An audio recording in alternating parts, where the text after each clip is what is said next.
Good morning.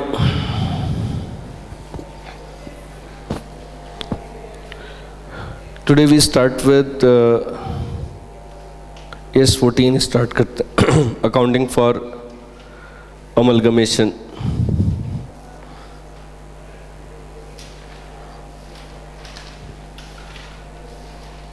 Accounting standard 14. Accounting for amalgamation.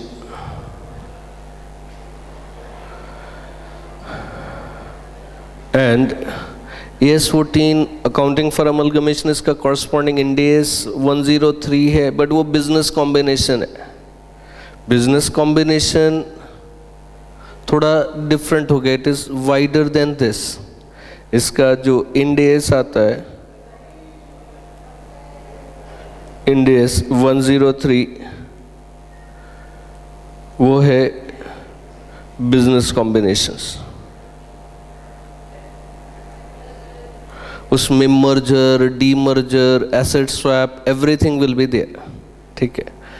Now अब जब हम इस अकाउंटिंग स्टैंडर्ड की बात कर रहे हैं, accounting standard 14, this is dealing, अभी हम पढ़ रहे हैं अमलगमेशन ही, AS14 ही पढ़ रहे हैं क्योंकि हमारे सिलेबस में बिजनेस कॉम्बिनेशन नहीं है, demerger etcetera, all those things are not there.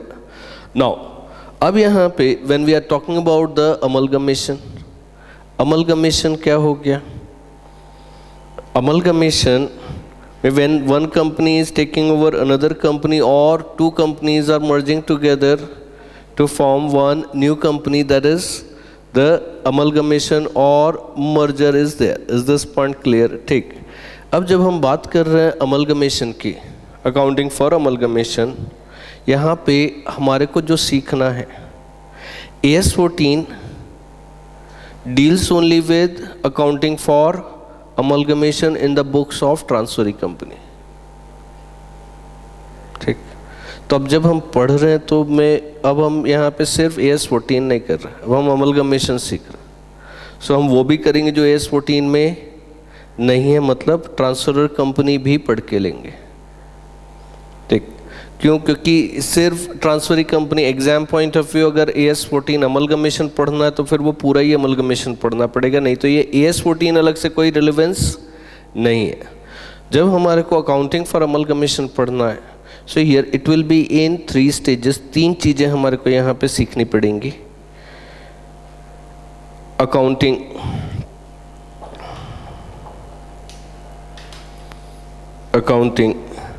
For amalgamation will be in 3 stages. इसमें पहला आएगा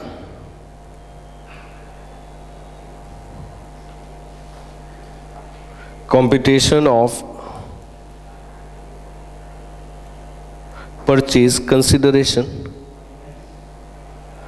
Computation of purchase consideration. Second,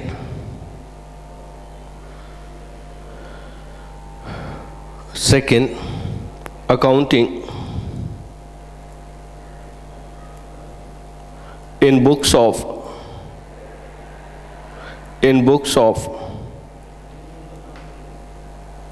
transferor company.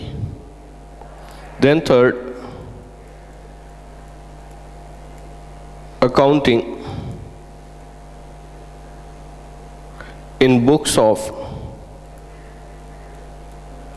transferee company.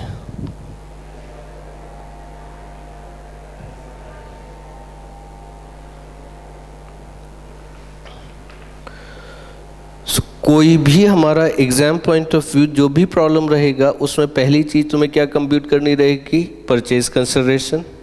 दूसरा होगा तो हमारे को ट्रांसफर कंपनी की अकाउंटिंग करनी होगी, and third one is transferee company की अकाउंटिंग करनी होगी. These are the 3 stages in the amalgamation chapter. Now when it comes to the computation of purchase consideration, यहाँ पे AS14 क्या करता है? AS14 एक्चुअल में सिर्फ पीसी की डेफिनेशन देता है।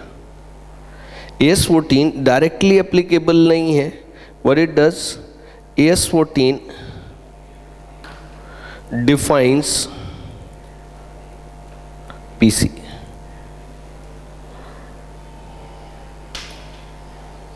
AS14 डिफाइंस पीसी मीन्स जो परचेज कंसिडरेशन की डेफिनेशन दी हुई है that is given in the AS14 की परचेज कंसिडरेशन बोलते किसे हैं, but purchase consideration AS14 decide नहीं करता। कुछ चीज़ें अभी कुछ एक्चुअल में ये सब पढ़ा हुआ है, इसलिए कुछ शुरुआत का जो टाइम है वो हमारे कन्फ्यूजन्स निकालने में जाता है। जो पुराने दिमाग में कन्फ्यूजन्स कितना भी अच्छे से पढ़ा हुआ होगा बट फिर भी दिमाग में कुछ एलिमेंट्री डाउट्स रहेंगे। एक्चुअल में अकाउंटिंग बहुत ही सिंपल है, and once that you get that grip तो एग्जाम में गारंटी के साथ में बैलेंस शीट टैली करी जा सकती है। Now when it comes to the accounting of the transferor company, जब हम अकाउंटिंग ऑफ ट्रांसफरर कंपनी की बात कर रहे हैं, यहाँ पे AS14 अप्लाई होता ही नहीं है।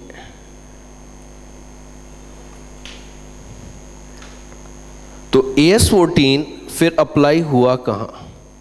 AS14 सिर्फ अप्लाई होता है इन the books of transferring company. ठीक, एक्चुअल में ट्रांसफरर कंपनी को कोई भी अकाउंटिंग स्टैंडर्ड अप्लाई नहीं होता, बिकॉज वहाँ पे एक हमारा फंडामेंटल अजम्पशन खत्म हो गया, वो है गोइंग कंसर्न। हम इस कंपनी को बंद कर रहे हैं और इसका बिजनेस ट्रांसफर हो जा रहा है किसको? ट्रांसफरिंग कंपनी को। तो क्योंकि तुम अगर इस कंपनी को बंद करने जा रहे हो तो गोइंग कंसर्न कंसेप्ट ही खत्म हो गया, और अगर गोइंग कंसर्न कंसेप्ट खत्म हो गया तो फिर कोई भी अकाउंटिंग स्टैंडर्ड अप्लाई नहीं हो रहा है, इंक्लूडिंग AS14।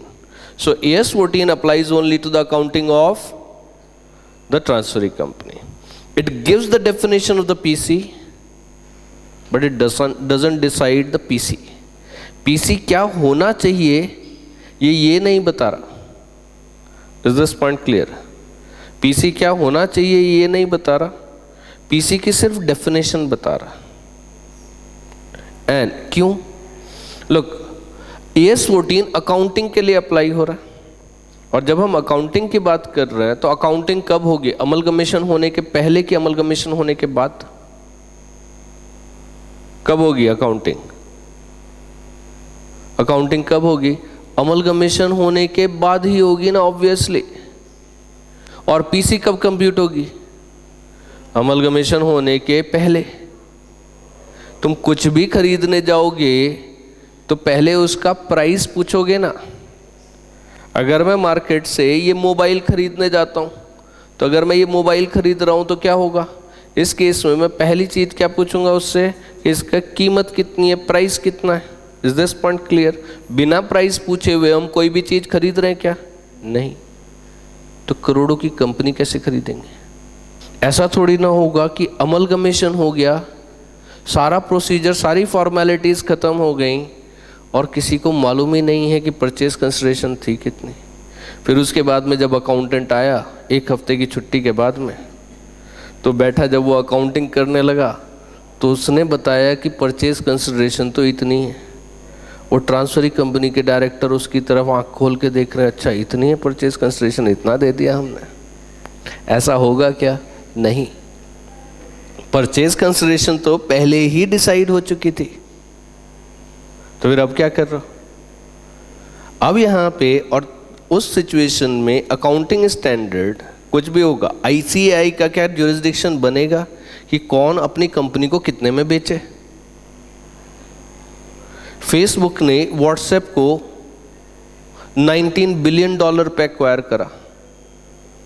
$19 बिलियन की अगर हम बात करेंगे तो टोटल रुपीस में वो वैल्यू लगभग उस टाइम पे जो रुपी की वैल्यू, डॉलर की जो वैल्यू थी उस हिसाब से लगभग 1,14,000 करोड़ रुपीस आ रहा था। अब व्हाट्सएप कि कमाई कहाँ से होती है, वो कंपनी कमाती कहाँ से। जिस टाइम पे इन्होंने एक्वायर करा उस टाइम पे WhatsApp was run by means इसमें सिर्फ 50 लोग थे, 50 लोगों की कंपनी थी, 50 पीपल, 50 लोग काम कर रहे थे। कितने कंप्यूटर होंगे? 50 कंप्यूटर होंगे। चलो एक को 2-2 लैपटॉप दे दिया, एक लेफ्ट हैंड से एक राइट हैंड से, एक इवन डेट के लिए एक ऑड डेट के लिए, तो 2 कंप्यूटर 2 लैपटॉप दे दिए, तब भी अब क्या होगा? 100 कंप्यूटर होगा। यूएस में तो वैसे ही सस्ते मिलते हैं कंप्यूटर। सर्वर हो गए, चलो सर्वर 1-2 करोड़ का, 5 करोड़ 10 करोड़ का हो गया, ये मान लिया। उसके अलावा अगर हम टोटल अब इसमें कंसीडर करेंगे तो कितना हो जाएगा? 100 करोड़ हो जाएगा। 100 करोड़ आता कहीं से नहीं, बट फिर भी चलो मान लिया कि 100 करोड़ हो गया। अब 100 करोड़ के बदले में उन्होंने कितना दिया? 1,14,000 करोड़ रुपीस। अब व्हाट्सएप कमाता कहाँ से? तुम्हारे से कभी आज तक व्हाट्सएप वालों ने पैसा लिया? डॉलर लिए? नहीं। जिस दिन मांगेंगे उस दिन तुम दोगे? नहीं, डिलीट कर दोगे, अनइंस्टॉल।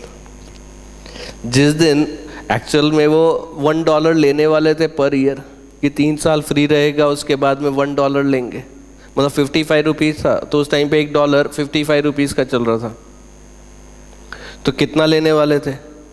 $1। अब $1 साल भर में लेंगे, लेते जब पेड हो जाएगा, और पेड हो जाएगा तो क्या करेंगे? सब लोग अनइंस्टॉल कर देंगे। और बहुत सारी एप्लीकेशंस हैं फ्री वाले, वी चैट है, ये है, हाइक है, कितनी सारी एप्लीकेशन है। फ्री वाली एप्लीकेशंस कम थोड़ी ना, बहुत सारी एप्लीकेशंस हैं। सो what happens in that case? अब यहाँ पे सोच के देखो कि ये मान भी लिया कि सब लोग पे कर रहे होंगे, तो कितने यूजर्स होंगे? कितने यूजर्स होंगे व्हाट्सएप के? 1 बिलियन यूजर्स, मतलब 100 करोड़ यूजर्स हो जाएंगे। ठीक, तो कितना रेवेन्यू? साल का $100 करोड़ का रेवेन्यू हुआ। उसमें खर्चे भी तो होंगे, एम्प्लॉयज की सैलरी, इधर उधर सब करते करते बचेगा कितना? 20-25 करोड़ डॉलर बचेगा, अगर मान लिया तो, जब पेड हो गया तो। अभी क्या व्हाट्सएप पे एडवर्टीजमेंट चलते हैं? फेसबुक पे तो एडवर्टीजमेंट रहते हैं, व्हाट्सएप पे है? नहीं है। कमा कहाँ से रहा? कोई कमाई नहीं। फिर भी फेसबुक ने उसको एक्वायर करने के लिए कितना दे दिया? 1,14,000 करोड़ रुपीस इतना रुपीस दे दिया। तो सोच के देखो इतना पैसा क्यों दिया। अगर हम सोचें, जो हमारे को तरीके मालूम है, net asset, net payment, net asset निकालो, तो total assets minus total liabilities निकाला तो 50-100 करोड़ आया। उसके बदले में 1,14,000 करोड़ रुपीस। ये कंसिडरेशन क्या नेट एसेट मेथड से कंप्यूट हुई होगी? नहीं। और क्या ये परचेज कंसिडरेशन गलत है? नहीं। जो भाव हो गया, जो खरीदने वाले और बेचने वाले के बीच में जो प्राइस एग्री हो गया, वो प्राइस खत्म हुआ, वो सही है। That's all, it is done. Who is the accountant to say कि ये गलत है प्राइस? तुम्हारा काम एज ए अकाउंटेंट क्या है? अकाउंटिंग करना है। तुम्हारा काम ये थोड़ी ना कि पीसी सही निकाली कि गलत निकाली। तुम जाके डायरेक्टर्स को बोलोगे अरे ये इतना पीसी क्यों पे कर दिया। उस टाइम पे जब व्हाट्सएप को एक्वायर करा था फेसबुक ने, तो उस टाइम पे व्हाट्सएप पे जोक चल रहे थे संता बनता के कि खरीदा क्यों, फ्री में डाउनलोड कर लेता।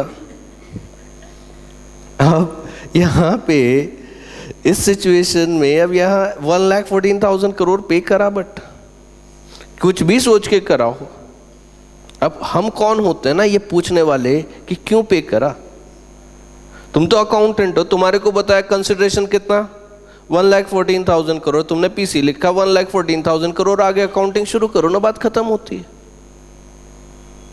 Who is the accountant to question what the PC should have been.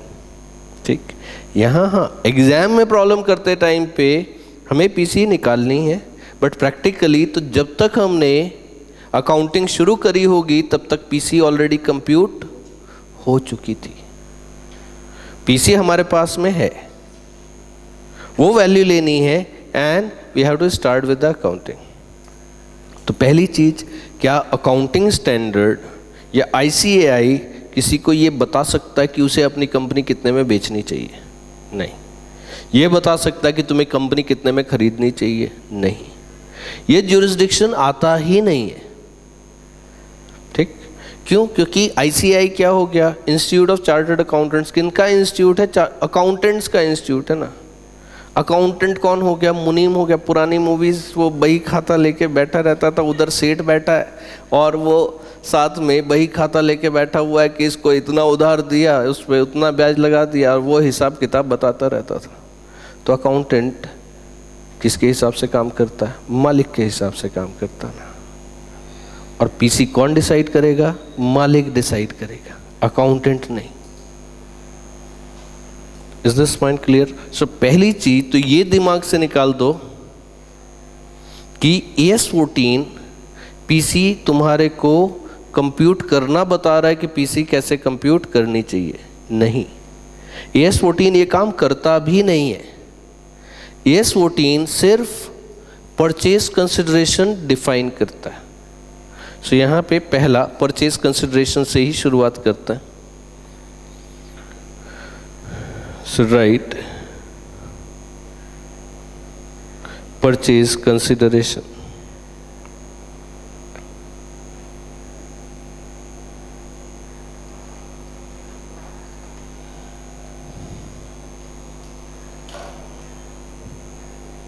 Right, as per AS14 PC means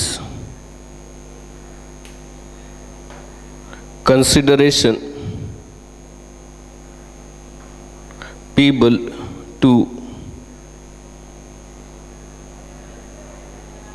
shareholders.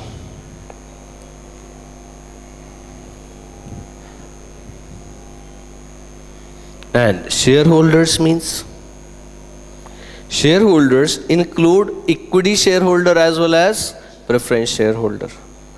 Then write shareholder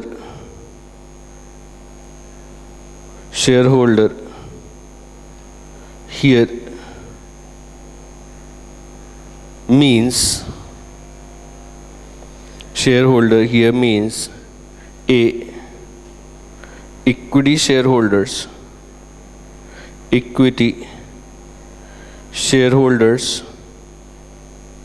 and B, preference shareholders.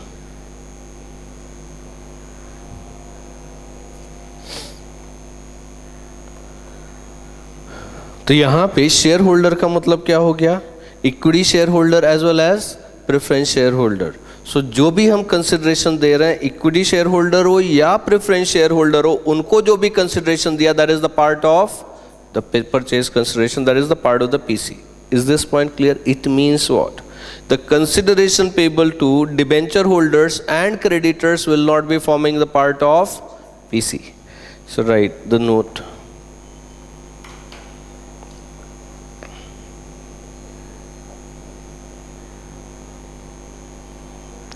Consideration payable to debenture holders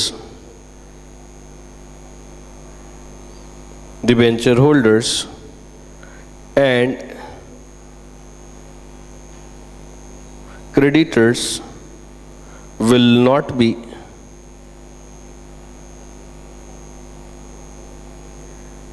forming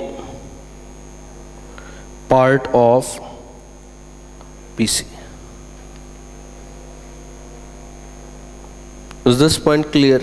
अब यहाँ पे जो AS14 है उसने सिर्फ definition दी है। साथ में क्या होता है, जब तुम अकाउंटिंग स्टैंडर्ड पढ़ते हो तो वहाँ पे कैसा दिया होता है अकाउंटिंग स्टैंडर्ड? कुछ दिया होता बोल्ड इटैलिक्स में और कुछ होता नॉर्मल टेक्स्ट में। तो लिखा होता है अकाउंटिंग स्टैंडर्ड, जब तुम ओरिजिनल पढ़ोगे तो वहाँ लिखा होता है कि जो अकाउंटिंग स्टैंडर्ड है, जो बोल्ड इटैलिक्स में जो लिखा है वो अकाउंटिंग स्टैंडर्ड है, जो नॉर्मल टेक्स्ट में लिखा है वो उसका एक्सप्लेनेशन है। ठीक, तो उसी के नीचे जहाँ पे डेफिनेशन दी है उसी के नीचे उन्होंने कुछ मेथड दिए हुए हैं कि commonly purchase consideration in method से कंप्यूट करी जाती है। उसमें हमारे पास में जो कॉमन मेथड है वो है net asset method and net payment method. ठीक,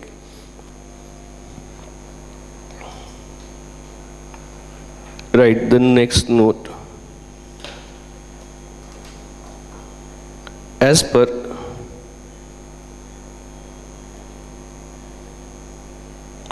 explanations given in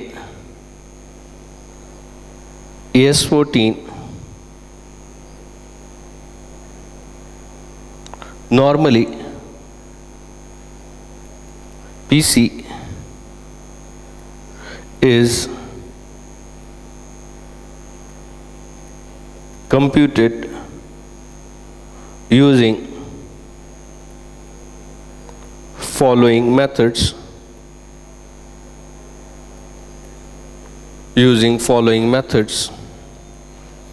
under that: A, net asset method,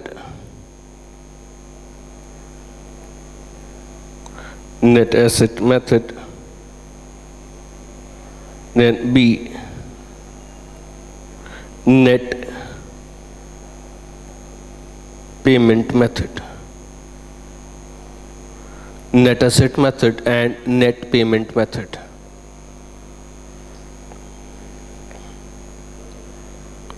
Is this clear? So यहाँ पे अब क्या हुआ कि जो कॉमन मेथड है वो net asset method and net payment method है। नेट एसेट मेथड में हम क्या कर रहे हैं, total assets minus total outside liabilities, that is the net asset you are having, और otherwise you can take share capital plus reserves and surplus, but mostly it is total assets minus total outside liabilities, that is the net assets you are having. Net payment method में हमारे को ये दिया होगा कितने equity shareholders को हम कितना कैश, डिबेंचर्स या शेयर्स दे रहे हैं, प्रेफरेंस शेयर होल्डर्स को कितना दे रहे हैं, that total will be taken and accordingly you are going to compute that value. Is this point clear? But इसके अलावा और भी मेथड हो सकते हैं, जैसे लमसम कंसिडरेशन, एक पूरा अमाउंट बता दिया कि इतना पीसी है, या फिर DCF approach, discounted cash flow approach use करी जा सकती है, जहाँ पे present value of future cash flows निकालो और उसके बेसिस पे you are computing the purchase consideration. So write next note.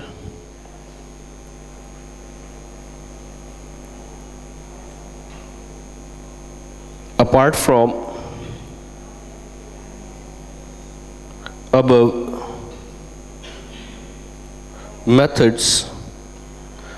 from above methods, there can be other methods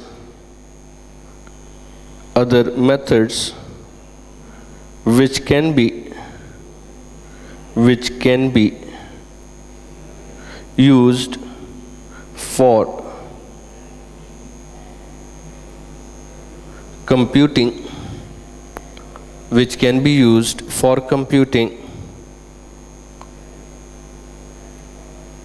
purchase consideration. For example,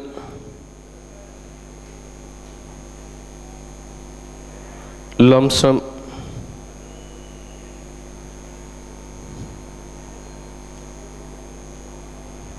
consideration,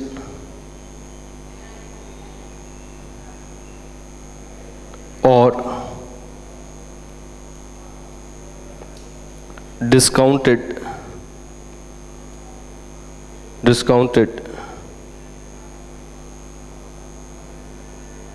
cash flow approach, etc.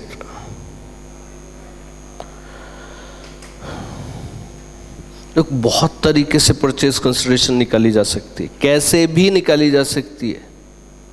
ठीक, lump sum कुछ नहीं, मेरी company है, मैंने बोला कि मैं तुम्हारे को 1 लाख रुपए में दे दूँगा, कुछ नहीं कंप्यूट करा, ना एसेट लायबिलिटी की वैल्यू, ना कुछ करा, कुछ भी नहीं। सिंपल एक बात हुई, मैंने बोला इतने में दे दूंगा, मेरी मर्जी मेरी कंपनी। ठीक, who are you to tell me कि नहीं नेट एसेट वैल्यू निकालो और फिर पीसी निकालो। मैं अपनी कंपनी अपने ब्रदर को दे रहा हूं, फ्री में दे दी। Who is the institute to tell me कि पीसी कम है? अगर उन्हें कम लगती है तो वो दे दे। अब मेरे को वहां पे कंसिडरेशन नहीं चाहिए, मैंने कंपनी ट्रांसफर कर दी उसको। Is this point clear? So it can be done ना, you can transfer your company at any value. Who will decide these considerations? It will be the directors of the both company. They will negotiate and they will be deciding what the consideration should have been. And finally, whatever is being decided by them, that is the consideration. But normal course में ये net asset and net payment method हमारे exam point of view से ये common methods हमारे हो गए जिनसे हम purchase consideration compute करते हैं। ठीक, इसके अलावा और बहुत सारी चीज़ें हो सकती हैं। मार्केट वैल्यू शेयर्स के बेसिस पे निकाला जा सकता है, ईपीएस, पी रेशियो, बहुत सारे और तरीके हो सकते हैं। There is no end to it. You can't say that these are the only methods which will be used for computing the purchase consideration. Is this clear? ठीक, अब ऑब्वियसली हमारे पास में, अब जब हम एग्जाम्पल्स डिस्कस करेंगे तो उस टाइम पे थोड़ा डिस्कस करेंगे कि कौन सा मेथड कब यूज़ करना चाहिए, एक हिंट हमारे को मिल जाए। क्योंकि हमारे लिए तो अभी एग्जाम ही बहुत सबसे इम्पोर्टेंट चीज़ तो एग्जाम में प्रॉब्लम सॉल्व करना है ना। एग्जाम में तो हम ही पीसी कंप्यूट कर रहे हैं, हम ही ट्रांसफरर कंपनी के अकाउंटेंट हैं और हम ही ट्रांसफरी कंपनी के भी अकाउंटेंट हैं। तो प्रैक्टिकली भले ही कुछ भी होता रहे, बट ये तीनों के तीनों काम हम ही कर रहे हैं। And just keep one thing in mind कि तीन अलग अलग काम है प्रैक्टिकली जो तीन अलग अलग लोग करते हैं। पीसी का कंपटीशन, जो भी मैनेजमेंट कंसल्टेंट्स रहे होंगे, जो M&A में डील करते हैं, मर्जर्स एक्विजिशन में, these are the different type of consultants. हो सकता है चार्टर्ड अकाउंटेंट्स ही हो, बट उनकी प्रैक्टिस बिल्कुल अलग तरीके की है, वो सिर्फ M&A में डील करते हैं। Now they will be helping in negotiation of purchase consideration। और वो कैसे वैल्यूएशन कर रहे हैं, अक्सर क्या हो जाता है, बहुत सारे एक से ज़्यादा मेथड यूज़ करा जाता है for computing the consideration. And उनमें एवरेज लेके, वेटेड एवरेज लेके, कुछ तो भी करके we compute the purchase consideration. ठीक, देन अब वहाँ पे ये ऐसा किया क्यों जाता है? ऑब्वियसली जो M&A में जो कंसल्टेंट्स होते हैं उनकी फीस बहुत हाई रहती है। एंड बड़ी कंपनीज हैं दैट फीस में भी going into crores of rupees. बड़ी कंपनी, आप सपोज अगर इन्फोसिस TCS का मर्जर होगा तो जो कंसल्टेंट्स अपॉइंट होंगे तो बड़े कंसल्टेंट्स अपॉइंट होंगे, जो उनकी टोटल फीस जा रही होगी हो सकता है 10, 20, 50 करोड़ रुपए भी हो सकता है उससे ज़्यादा भी हो। अब तुम इतनी फीस ले रहे हो, ऐसा बैलेंस शीट में total asset minus total liability करके बता दिया पीसी इतना। सामने वाला पैसे देते टाइम पे सोचेगा ना कि इसने कुछ किया ही नहीं और बिल बना के दे दिया 50 करोड़ का। ठीक, उसके सामने बैठे कैलकुलेटर लिया, इधर का टोटल इधर का टोटल, और पीसी निकाल के बताया इतनी पीसी हो गई। और फिर अगले दिन घर जाके गए और उसको बिल ईमेल पे भेज दिया कि 50 करोड़ का बिल हो गया। ऑब्वियसली बुरा लगेगा ना, तो सामने वाले को काम करके भी तो दिखाना पड़ेगा ना कुछ कर रहे हैं। भले करो कुछ मत, घर पे जाके भले ही 2 दिन सोते रहे, पर ऐसा लगना चाहिए क्लाइंट को कि बहुत काम कर रहे हो। उससे बीच बीच में जब नींद खुले फ़ोन करके पूछो, अच्छा ये बताओ वो बताओ, ये क्या हुआ वैल्यू, वो क्या हुआ, ये इसको ऐसा करेंगे तो क्या होगा, इसको वैसा करेंगे तो क्या होगा, ये डेटा भेजो वो डेटा भेजो। उसको लगना चाहिए बहुत काम किया। फिर पूछा सब, उसको ये मेल करो वो मेल करो, फिर वापस सो गए, फिर उठे, खाना वाना खाया, फिर एक बार फ़ोन कर दिया। नाउ एक्चुअल में जब प्रैक्टिस में जाओगे तो क्लाइंट को लगना चाहिए कि तुमने मेहनत करी। नहीं तो होता ना, डॉक्टर के पास जाओ, अब जो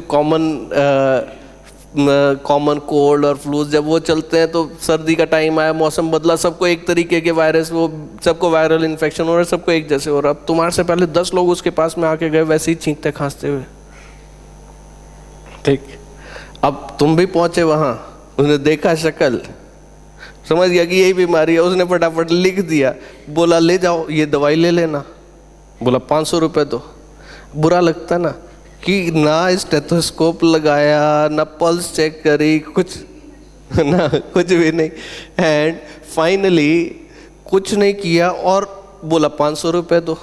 बुरा लगता ना, लोग पूछते 500 किस बात के, डॉक्टर को बुरा लगता जब उनसे कोई पूछता कि 500 रुपये किस बात के, बट ऑब्वियसली तो पेशेंट तो पूछेगा ना। कुछ भी नहीं किया, शक्ल देखी और दवाई 4 लिख दी, बोले ले जाओ सही हो जाएगा, और हो भी जाता है। मतलब सबको वही बीमारी चल रही है ना उस टाइम पे।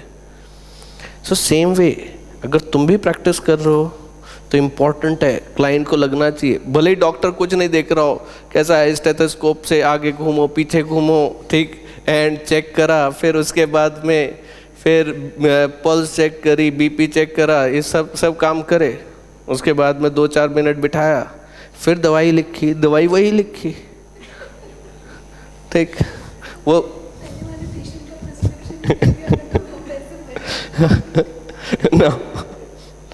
now what happens here, अब यहाँ पे एक्चुअल में होता क्या है, जब थोड़ा सा वो कुछ करेगा तो फिर थोड़ा सा लगता है कि अरे हाँ डॉक्टर अच्छा है, अच्छे से चेकअप करता है, बट एक्चुअल में बुखार में बीपी चेक करके कोई मतलब होता नहीं ना। अगर बुखार है तो बीपी चेक करके क्या देख रहे हो उसमें, ठीक। Then so what happens, same thing applies for our practice also. हमारी प्रैक्टिस के लिए भी अप्लाई होता है कि क्लाइंट को ऐसा लगना चाहिए कि तुम उसके लिए बहुत मेहनत कर रहे हो, और इतना काम तो तुमने किसी और के लिए किया ही नहीं। तो सेम वे ये जो कंसल्टेंट्स होते हैं M&A वाले पे, ये भी क्लाइंट को बहुत परेशान करते हैं, ये डेटा दो, वो डेटा दो, ऐसा प्रोजेक्शंस वैसा प्रोजेक्शंस, इधर उधर, अब इतनी फीस है उसको जस्टिफाई करना पड़ता है, ठीक। सो अक्सर क्या करा जाता है, एक से ज़्यादा मेथड से पीसी निकाली जाती है, नेट एसेट से भी निकालेंगे, DCF अप्रोच से भी निकालेंगे, फिर और भी कुछ और तरीका लगाएंगे, मार्केट प्राइसेस लेंगे, स्टॉक में जो प्राइसेस जो स्टॉक मार्केट में चल रहे थे वो प्राइसेस लेके, all those things are done, and then finally what they do, उसके बाद में they are computing the consideration, उनका एवरेज ले लिया, वेटेड एवरेज ले लिया और पीसी निकाल दिया। सो प्रैक्टिकली कोई एक मेथड से पीसी कंप्यूट नहीं होता, ठीक, एक से ज़्यादा मेथड्स लगते हैं। बट हमारे एग्जाम में या तो नेट एसेट होगा या फिर नेट पेमेंट मेथड होगा, अक्सर यही होता है, या फिर लमसम दिया होगा कि एक लमसम कंसिडरेशन इतने पे एक्वायर कर लिया कंपनी को, दैट्स ऑल, ठीक। नाउ अब इसके बाद में आ जाते हैं accounting for the books of transfer company. Before coming to this I just come to the procedure of amalgamation. Amalgamation में नॉर्मली होता कैसे है, फ्रेंडली मर्जर हो सकता है, होस्टाइल टेक ओवर हो सकता है। At this moment we are talking about the friendly merger, जहां पे management of the two companies coming together and they are deciding about the merger और अमलगमेशन, कि क्या कैसा मर्जर अमलगमेशन होना चाहिए, ठीक है। क्या होगा, प्रपोजल डिसाइड होगा, दोनों कंपनीज के डायरेक्टर्स बैठे कि ऐसा हम मर्जर कर लेते हैं, बट सिर्फ डायरेक्टर के डिसाइड कर लेने से मर्जर हो जाना चाहिए क्या, नहीं। क्यों, क्योंकि यहाँ पे शेयर होल्डर्स के राइट अफेक्ट हो रहा है ना, तो कंसेंट किसकी लगनी चाहिए, शेयर होल्डर्स की। एंड यहाँ पे जो प्रपोजल बनेगा उसके लिए डायरेक्टर्स को AGM या EGM बुलानी पड़ेगी, या तो AGM होने वाली होगी तो उसी AGM में इसका प्रपोजल भी रख देंगे, नहीं तो एक्स्ट्राऑर्डिनरी जनरल मीटिंग बुलानी पड़ेगी और share holders, and there they will be putting the proposal before them कि ऐसा ऐसा हम मर्जर प्रपोज कर रहे हैं, एंड वहां पे 90% शेयर होल्डर्स की कंसेंट लगेगी। ऑर्डिनरी रेजोल्यूशन नहीं, स्पेशल 2/3 वाला भी नहीं, 90% शेयर होल्डर्स की कंसेंट लगेगी, बिकॉज नहीं तो ये हो सकता है कि majority share holder minority share holder के साथ में फ्रॉड कर दें, हो भी सकता है, पॉसिबिलिटीज हो जाती हैं जहाँ पे ऐसा हो। मेरे पास में ऑर्डिनरी मेजॉरिटी है, बट मैं प्रपोजल ऐसा बना देता हूँ कि जिनके पास, मेरे पास 51% शेयर हैं, बट मैं ऐसा प्रपोजल बनाता हूँ जिससे 49% जिनके पास शेयर्स हैं उनके साथ में गलत हो जाए, हो सकती हैं पॉसिबिलिटीज। मर्जर्स प्लान करे जा सकते हैं इन तरीकों से भी। There was one merger which was about to take place, but it hasn't taken place. It was between the Reliance Communication and MTN of South Africa. MTN करके वहाँ की कंपनी, एंड उनका मर्जर प्लान हुआ था. And merger कैसा था? Actual में Reliance communication was taking over that company, but it was to be done in the reverse way. How it was that MTN would take over Reliance communication and Anil Ambani will get the controlling interest in MTN.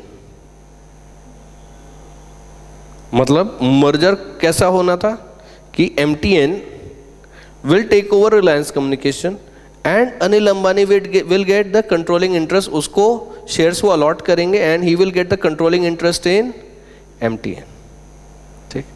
अब यहाँ पे ये क्यों करा गया होगा? अब उसमें क्या हुआ होगा कि रिलायंस कम्युनिकेशन के शेयर्स वो सस्ते में ट्रांसफ़र कर रहे थे किसको? MTN को. कैपिटल गेन्स, टैक्स एक्सेट्रा ये सब बचाने के लिए, क्योंकि जब अमलगमेशन होता है तब भी कैपिटल गेन हो सकते हैं. ठीक, because that is a transfer exchange of shares. Share के बदले में शेयर, इवन दो एग्जेम्प्ट है ट्रांजेक्शन टू सम एक्सटेंट. ठीक है, बट अगर थोड़ा भी कैश हो जाएगा तो वो टैक्सेबल हो जाता है. सो यहाँ पे ये कंसिडरेशन कम रही होगी. उसके बदले में अनिल अंबानी को MTN सस्ते में शेयर अलॉट कर रही होगी. तो क्या हुआ इसमें? फ़ायदा किसका हो रहा था? फ़ायदा हो रहा था अनिल अंबानी का. ठीक, उसको उधर के शेयर सस्ते में मिलते थे, इधर कैपिटल गेन नहीं होते थे. अब जो दूसरे शेयर होल्डर हैं उनके साथ में तो तकलीफ हो गई ना. क्या हो रहा था? उनको कंसिडरेशन दे दी. ठीक, कम कंसिडरेशन दी क्योंकि इन्होंने सस्ते में शेयर एक्वायर करे. अब अनिल अंबानी को तो उस कंपनी ने फेस वैल्यू बहुत कम प्राइस पे शेयर अलॉट कर देने थे.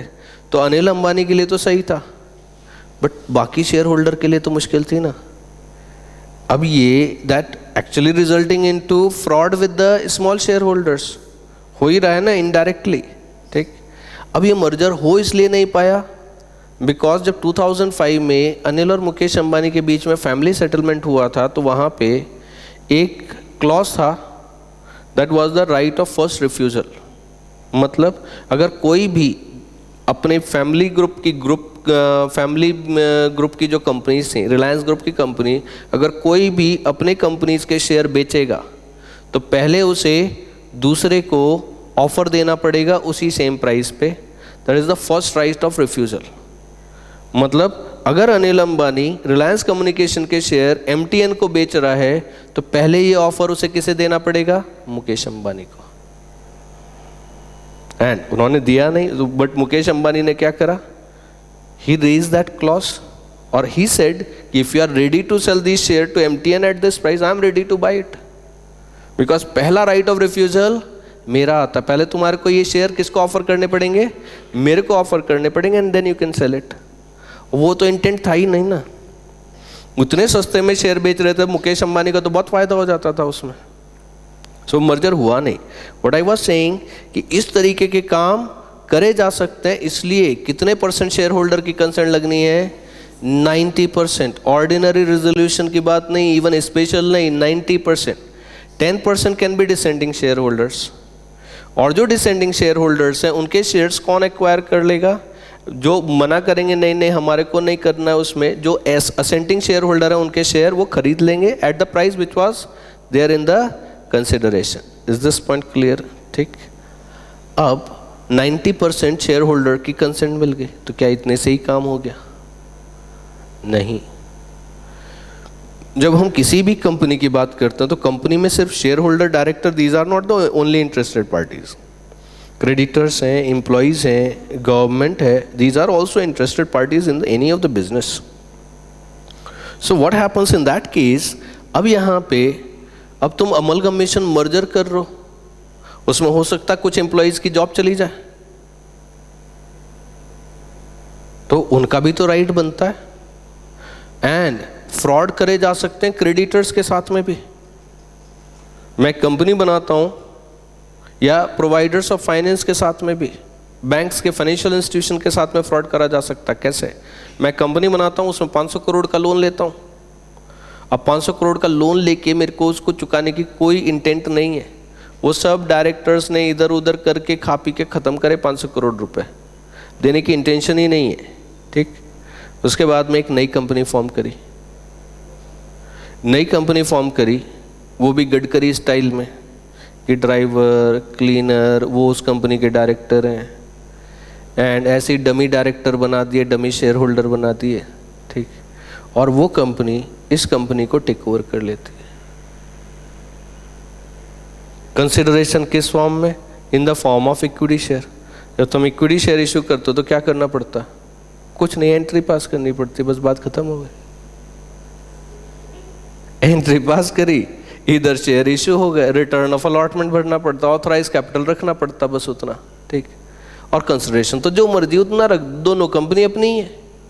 भले ही डायरेक्टर कुछ भी हो, बट वो भी उनको ही कौन सा मालूम है कि वो कंपनी में डायरेक्टर है? वो तो कार का ड्राइवर था, काम वाली बाई थी जो घर पे आती थी, उसको बोला 10,000 रुपये मिलेंगे, यहाँ पे इस फॉर्म पे ऐसा ऐसा सिग्नेचर करो, उसके बाद में हर महीने 5,000 रुपये 6 महीने तक मिलते रहेंगे। इस तरीके का भी फ्रॉड हुआ था। बैंक का फ्रॉड था, बैंक ऑफ बड़ौदा, हाँ बैंक ऑफ बड़ौदा का 6,500 करोड़ रुपए का फॉरेक्स का फ्रॉड हुआ है अभी। उसमें उन्होंने क्या करा, ऐसे ही डमी कंपनीज बनाई, उसमें रिक्शा वाले, टैक्सी वाले, इस तरीके की काम वाली बाइयाँ, इन सबको डायरेक्टर बनाया था, ठीक। एंड उनको बैंक में बुला के उनके नाम से कंपनी, उनके पैन कार्ड और ये सब आइडेंटिटी प्रूफ उनके नाम से कंपनी बनाई। फिर उसके बाद में उनको बोला कि हर महीने तुम आओ, तुम्हारे को कुछ सिग्नेचर करने पड़ेंगे, गवर्नमेंट ने स्कीम निकाली है, तुम्हारे को हर महीने 5,000 रुपये मिलेंगे।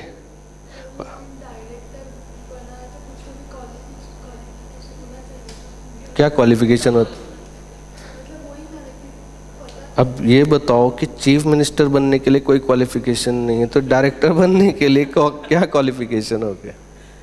अभी लालू यादव का लड़का जो 9th पास हुआ कि नहीं हुआ इसका भी गारंटी नहीं है, वो डिप्टी चीफ मिनिस्टर बना है।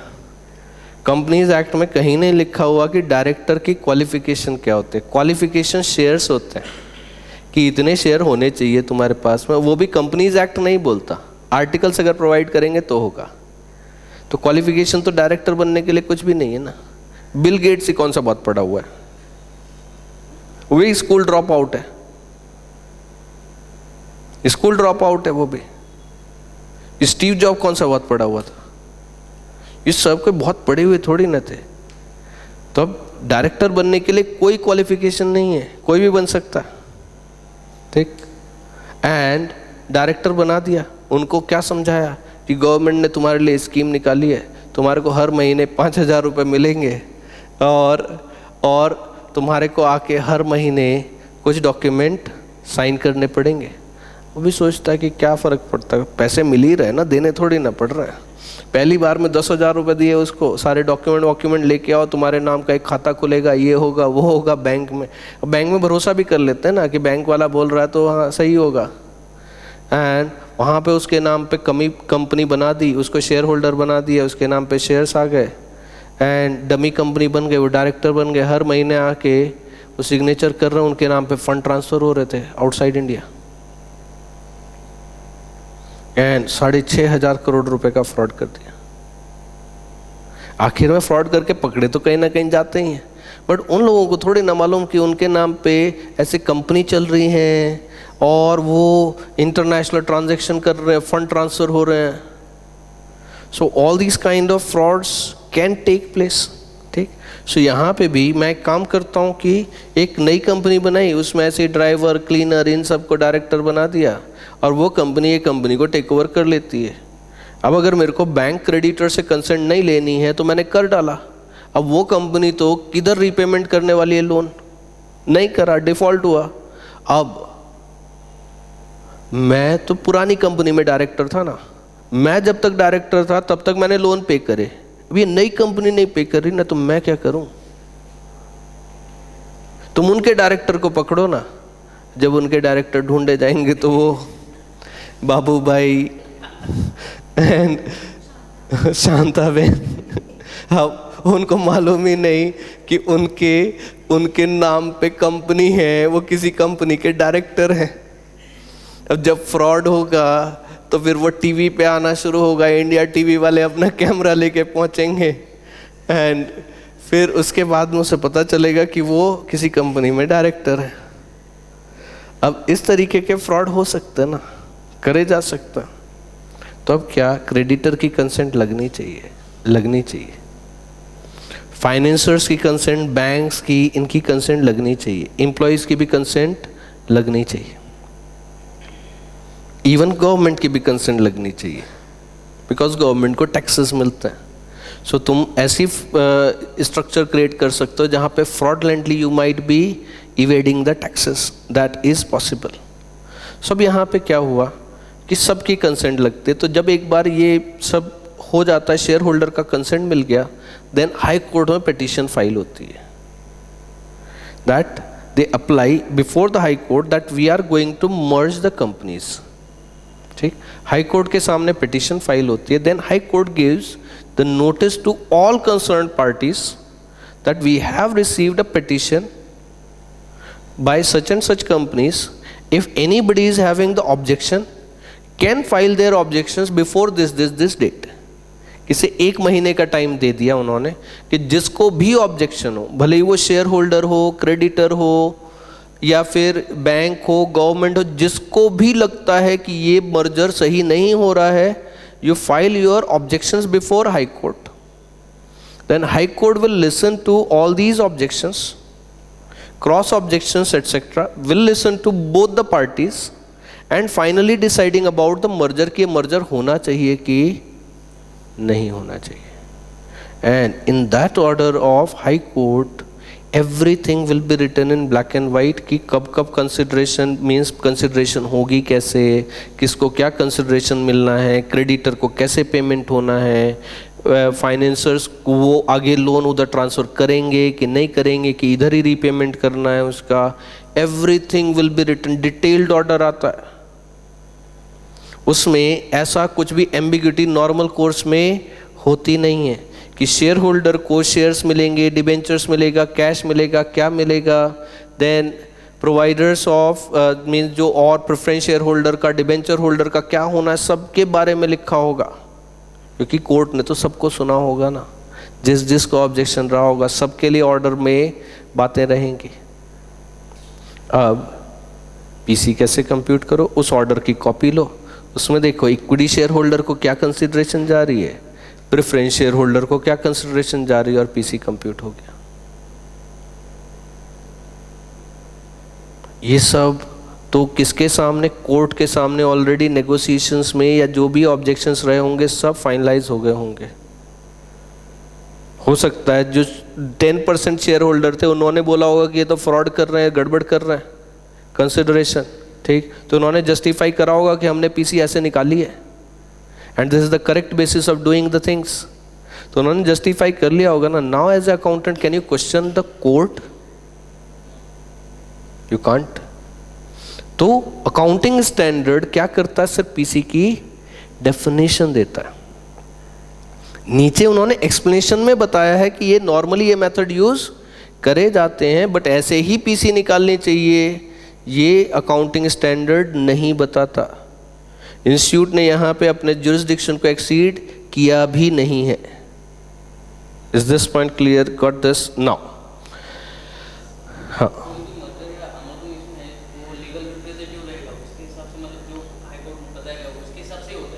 नहीं ज़रूरी नहीं है, बट ये नॉर्मल कोर्स में जब बड़े मर्जर होते हैं वहाँ पे जाते हैं तो लीगल रिप्रेजेंटेटिव में सिर्फ वकील ही नहीं होंगे, चार्टर्ड अकाउंटेंट, उनके कंसल्टेंट्स, ये सब भी जाएंगे ना वहाँ पे।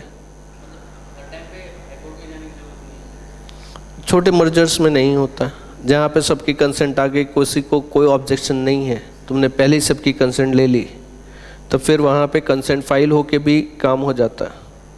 ठीक है, प्राइवेट लिमिटेड कंपनीज के लिए, जो छोटी कंपनी है प्राइवेट लिमिटेड, उनके लिए हाई कोर्ट में जाने की ज़रूरत नहीं होती है। मेरी ही 2 कंपनी है, ठीक, 2 अलग अलग नाम से कंपनी चला रहा था मैं, फिर मैंने डिसाइड करा 2 अलग अलग कंपनी की अलग अलग कंप्लाइंसेस, 2 ऑडिटर को फीस पे करो, तो फिर डिसाइड करा कि चलो दोनों को मर्ज करके एक कंपनी बना लेता।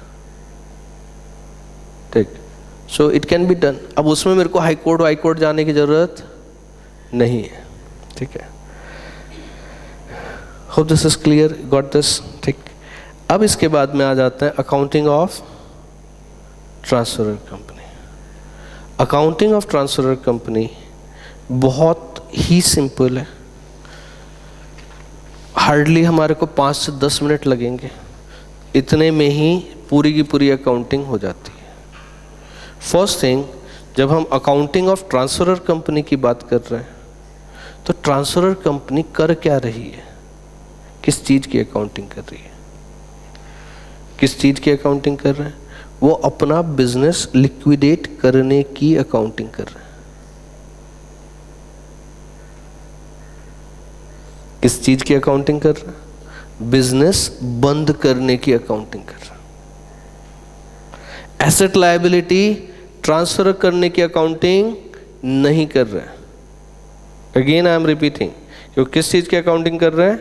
अपनी बुक्स ऑफ अकाउंट क्लोज कर रहे हैं, अपना बिजनेस क्लोज कर रहे हैं, इसकी अकाउंटिंग हो रही है, rather than transferring the assets and liabilities to transferring company.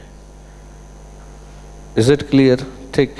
Now अच्छा, यहाँ पे एक चीज़ है कि जब हम ये अकाउंटिंग कर रहे हैं तो हम जो 3 हिस्से में कर रहे हैं, 3 काम अलग अलग लोगों के हैं। पीसी कंप्यूट करना किसी और का काम है, ट्रांसफरर कंपनी का अकाउंटेंट मोस्ट प्रोबेबली अलग होगा, ट्रांसफरिंग कंपनी का अकाउंटेंट अलग होगा। ये तीनों लोग शायद आपस में इंटरैक्ट नहीं कर रहे होंगे, आपस में एक दूसरे को शायद नहीं जानते होंगे। Is it clear? तो कभी भी अकाउंटिंग करते टाइम पे इन तीनों को आपस में मिक्स नहीं करना है कि पीसी ऐसे कंप्यूट हुआ तो अकाउंटिंग ऐसे होनी चाहिए, या फिर ट्रांसफरर कंपनी ने अकाउंटिंग ऐसे करी तो ट्रांसफरिंग कंपनी को अकाउंटिंग ऐसे करनी चाहिए। तीनों में कोई संबंध नहीं है। There is no link between these 3 things. The moment you try to create a link, you get confused. तुम्हारे दिमाग में जब भी डाउट आ रहे होंगे, उसका एक प्राइमरी रीजन रहा होगा कि तुम इसमें से किन्हीं 2 चीज़ों को या तीनों चीज़ों को मिक्स कर रहे होगे। तो पहला काम, ये 3 अलग फंक्शन है, इन तीनों को अलग रहने दो। Is this point clear? जैसे ही इनको मिक्स करोगे वैसे ही कंफ्यूजन शुरू हो जाएगा।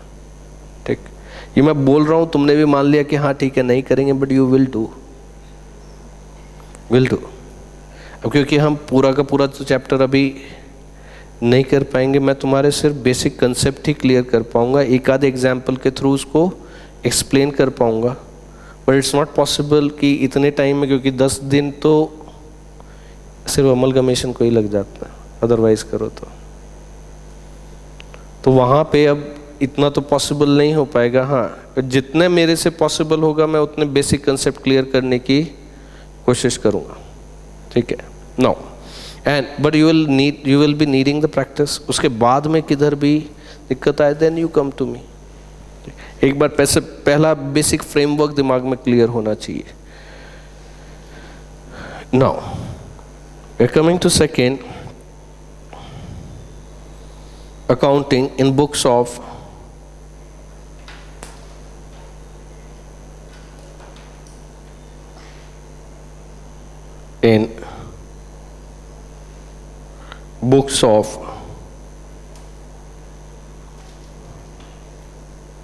Transferor company.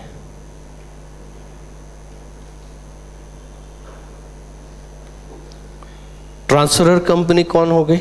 जो अपना बिजनेस ट्रांसफर कर रही है, जो कंपनी लिक्विडेट हो रही है। ठीक, तो यहाँ पे जब हम अकाउंटिंग कर रहे हैं तो किस चीज़ की अकाउंटिंग कर रहे हैं? We are doing the accounting for liquidation of business of transferor company. This is the primary accounting is here. So right, in books of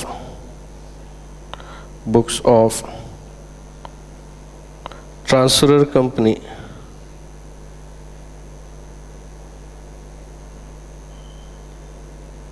we are doing the accounting for liquidation or closure of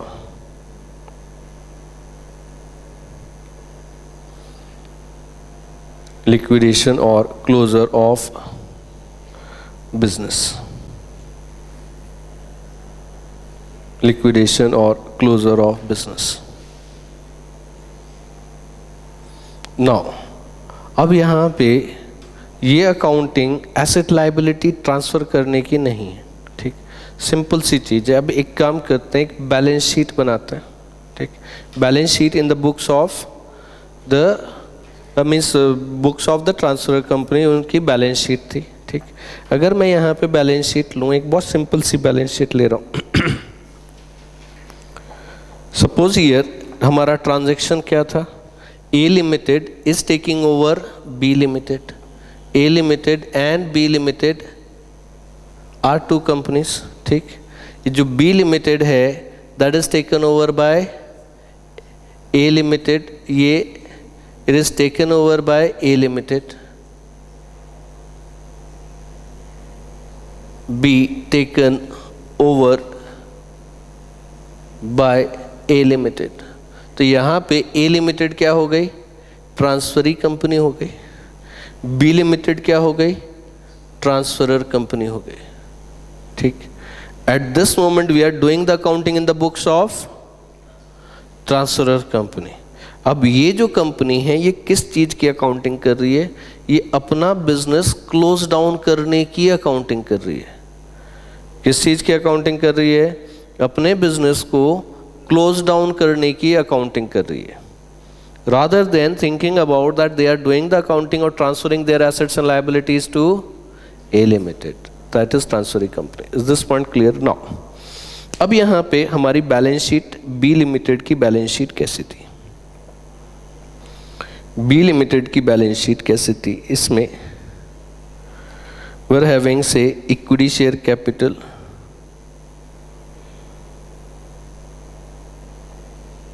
say 1 lakh, reserves and surplus 2 lakhs, non-current liabilities 3 lakhs, and current liabilities say 4 lakhs.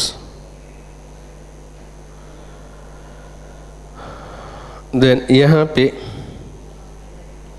Fix assets word से 5 lakhs, से total कितना आता है 10 lakhs है, fix assets 5 lakhs and current assets भी 5 lakhs. Fix assets 5 lakh and current assets are also 5 lakhs.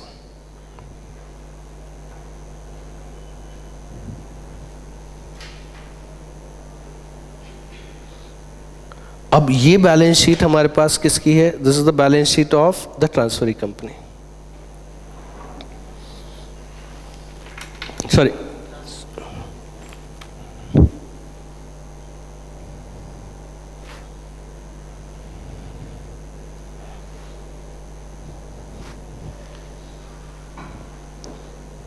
ये हमारे पास में किसकी बैलेंस शीट है, this is the balance sheet of the transfer company. I have kept the thing simple, क्योंकि समझने के लिए कोई बहुत लंबी चौड़ी बैलेंस शीट नहीं चाहिए, तुम्हारे को कंसेप्ट समझ में आना चाहिए, और एक बार कंसेप्ट समझ में आ गए तो कैसी भी प्रॉब्लम रहे वो सॉल्व होगी ही. सो थोड़ा सा बेसिक जो समझ में आना है ना, जिस मोमेंट पे वो क्लिक हो जाती है ना चीज़ें, तो समझ में आने लगती हैं चीज़ें. जब समझ में आ गया फिर उसके बाद में तकलीफ़ नहीं होती. तकलीफ़ सिर्फ तभी तक है जब तक हम बिना समझे कुछ चीज़ें करते जा रहे हैं. क्यों? क्योंकि टीचर ऐसा करने को बोल रहा है या फिर बुक में लिखा है. जब तक तुम सोचोगे नहीं कि क्या और क्यों, तब तक समझोगे नहीं. तो समझने के लिए क्वेश्चन दिमाग में पूछने पड़ते हैं, और पहला क्वेश्चन खुद से ही होता है. और ये हैबिट होती है कि चीज़ों के बारे में इंक्वायरी करना कि ऐसा ही क्यों है. ठीक. एंड क्या होता है हमारे साथ में कुछ, जैसे अब मेरे हिसाब से मेरे को सबसे बड़ी एडवांटेज अकाउंट्स में क्या हुआ कि मेरे को टीचर नहीं मिला. When I was in CA inter, so I was in a small town, not much of the classes there. ठीक. सीए की तो क्लासेस थी ही नहीं. एंड वहाँ पे टीचर नहीं मिला तो खुद से करना था। And I joined CA after doing BSc। तो अकाउंटिंग का A भी नहीं आता था। अब दिक्कत थी कि करो कैसे, बेसिक डेबिट क्रेडिट नहीं समझता, and you have to manage on your own. तो फिर क्या होता है, कोशिश करो। And if you do, because I learn account as a science graduate, as a science student. Science नहीं चल रहा था इसलिए कॉमर्स नहीं लिया, and join, there are different reasons for that why I joined that, but the advantage I was having कि मेरे को टीचर नहीं मिला, और मेरे हिसाब से तुम्हारी डिसएडवांटेज है कि तुम्हारे को टीचर मिला। I am not having the confusion of anybody, might be having the confusion of your teacher. तुम्हारे दिमाग में तुम्हारे टीचर के कंफ्यूजन्स हो सकते हैं, मेरे दिमाग में किसी के कंफ्यूजन नहीं है। एंड क्योंकि मैंने एज अ साइंस स्टूडेंट सीखा अकाउंट्स, सो हर जगह पे क्वेश्चन मार्क थे कि ऐसा ही क्यों, क्योंकि साइंस में तो हम ऐसे ही पढ़ते हैं, हर चीज़ का डेरिवेशन, हर चीज़ की रीजनिंग। और जब अकाउंट्स में पहुंचो तो वहाँ पे भी हर चीज़ का यही क्यों, ये एंट्री लिखी है तो यही एंट्री क्यों लिखी है, कुछ और क्यों नहीं। एंड जिस टाइम पे तुम क्वेश्चन करना शुरू करते हो तो आंसर भी ढूंढने की कोशिश करते हो। जब तुम कोशिश करोगे तो आंसर मिलते हैं, कोशिश नहीं करी तभी आंसर नहीं मिलेगा। और क्या होता है, मोमेंट होता है जब चीज़ें समझ में आती हैं। मेरे को 6 महीने लगे डेबिट क्रेडिट समझने में, बट 6 महीने बाद जिस दिन मेरे को समझ में आया, उस दिन के बाद मेरे को दोबारा तकलीफ हुई नहीं। क्यों? क्योंकि मैंने रियल पर्सनल नॉमिनल से नहीं सीखा। तुम्हारे को तकलीफ हो सकती है रियल पर्सनल नॉमिनल की वजह से भी, रूल गलत नहीं है बट बहुत कंफ्यूजन क्रिएट करता है। Like simple entry, outstanding salary की एंट्री क्या है, salary account debit to outstanding salary account. Salary is nominal account. Nominal account के लिए रूल क्या है, debit all expenses credit all income. So salary is an expense, so you have debited it. This is correct. Outstanding salary. It's a personal account. Personal account के rule क्या है, debit the receiver, credit the giver. Credit the giver. कौन दे रहा salary, company दे रही है कि employ दे रहा है? और तुमने किसका अकाउंट क्रेडिट कर डाला, एम्प्लॉय का। Debit the receiver, credit the giver.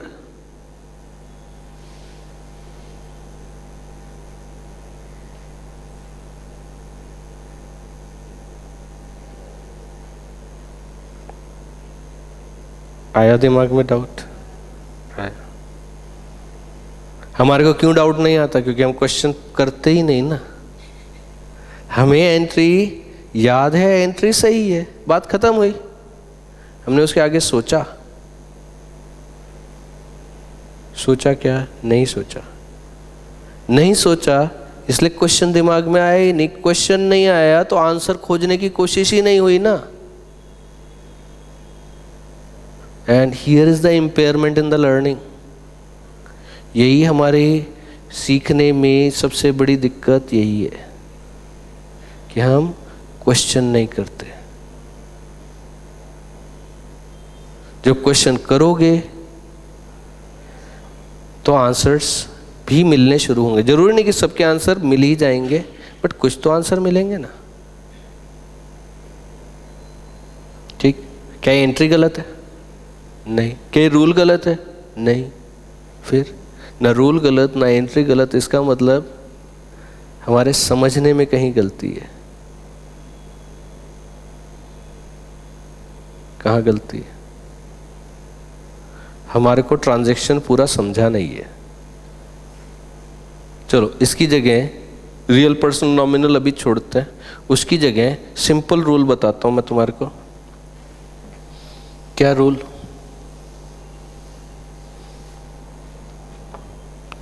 increase in asset, increase in asset, debit. So decrease in asset क्या होगा? Credit. Increase in liability, credit. So decrease in liability, debit. Expenses, expenses, debit. Incomes, credit. ठीक. अब वही वापस से वही entry, salary account debit to outstanding salary account. Salary is a expense, it is debited. Outstanding salary is a liability, credited. बात खत्म हुई. क्यों सोचो ना इधर उधर दाएं बाएं.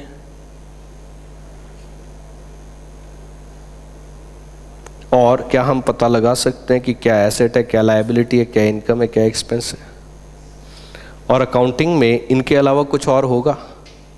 हो ही नहीं सकता.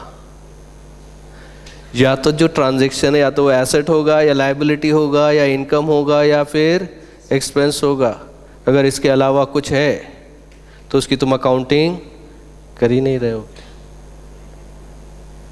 अब इतनी सी सिंपल सी चीज, उसके लिए जिसने भी रियल पर्सनल नॉमिनल दिया, अगर वो मिल जाए तो मेरी तरफ से भी 2 चांटे मार के आना उसके.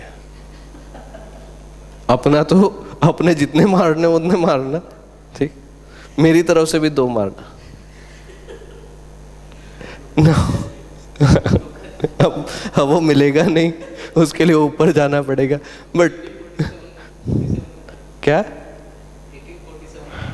तो ऊपर भी होगा तो ना. किधर तो मिलेगा, नीचे नहीं मिला ऊपर तो मिलेगा. जहां मिले वहीं उसके 2 चांटे लगाना. नाउ अब यहां तो चीजें कितनी आसान हो जाती है ना. क्या रियल पर्सनल नॉमिनल गलत है? नहीं है गलत, नहीं है गलत. बट रूल तुम इसको ध्यान में रखो, सब आसान होता है. इसको भी ऐसे ध्यान रख सकते हो. Increase in expenses debit, so decrease in expenses credit. Increase in income credit, so decrease in income debit. और एक लाइन याद रही तो पूरे के पूरे सारे रूल्स याद हैं. पहली तो दिक्कत उस रियल पर्सनल नॉमिनल के साथ में क्या है कि रियल पर्सनल नॉमिनल आइडेंटिफाई करने में ही कई बार कंफ्यूजन हो जाता है. क्यों? क्योंकि कैश अकाउंट रियल है बट बैंक अकाउंट पर्सनल है. तो कैश एंड बैंक अकाउंट क्या है? Cash and bank account. Cash account real है, बैंक अकाउंट पर्सनल है. तो cash and bank account is really personal account.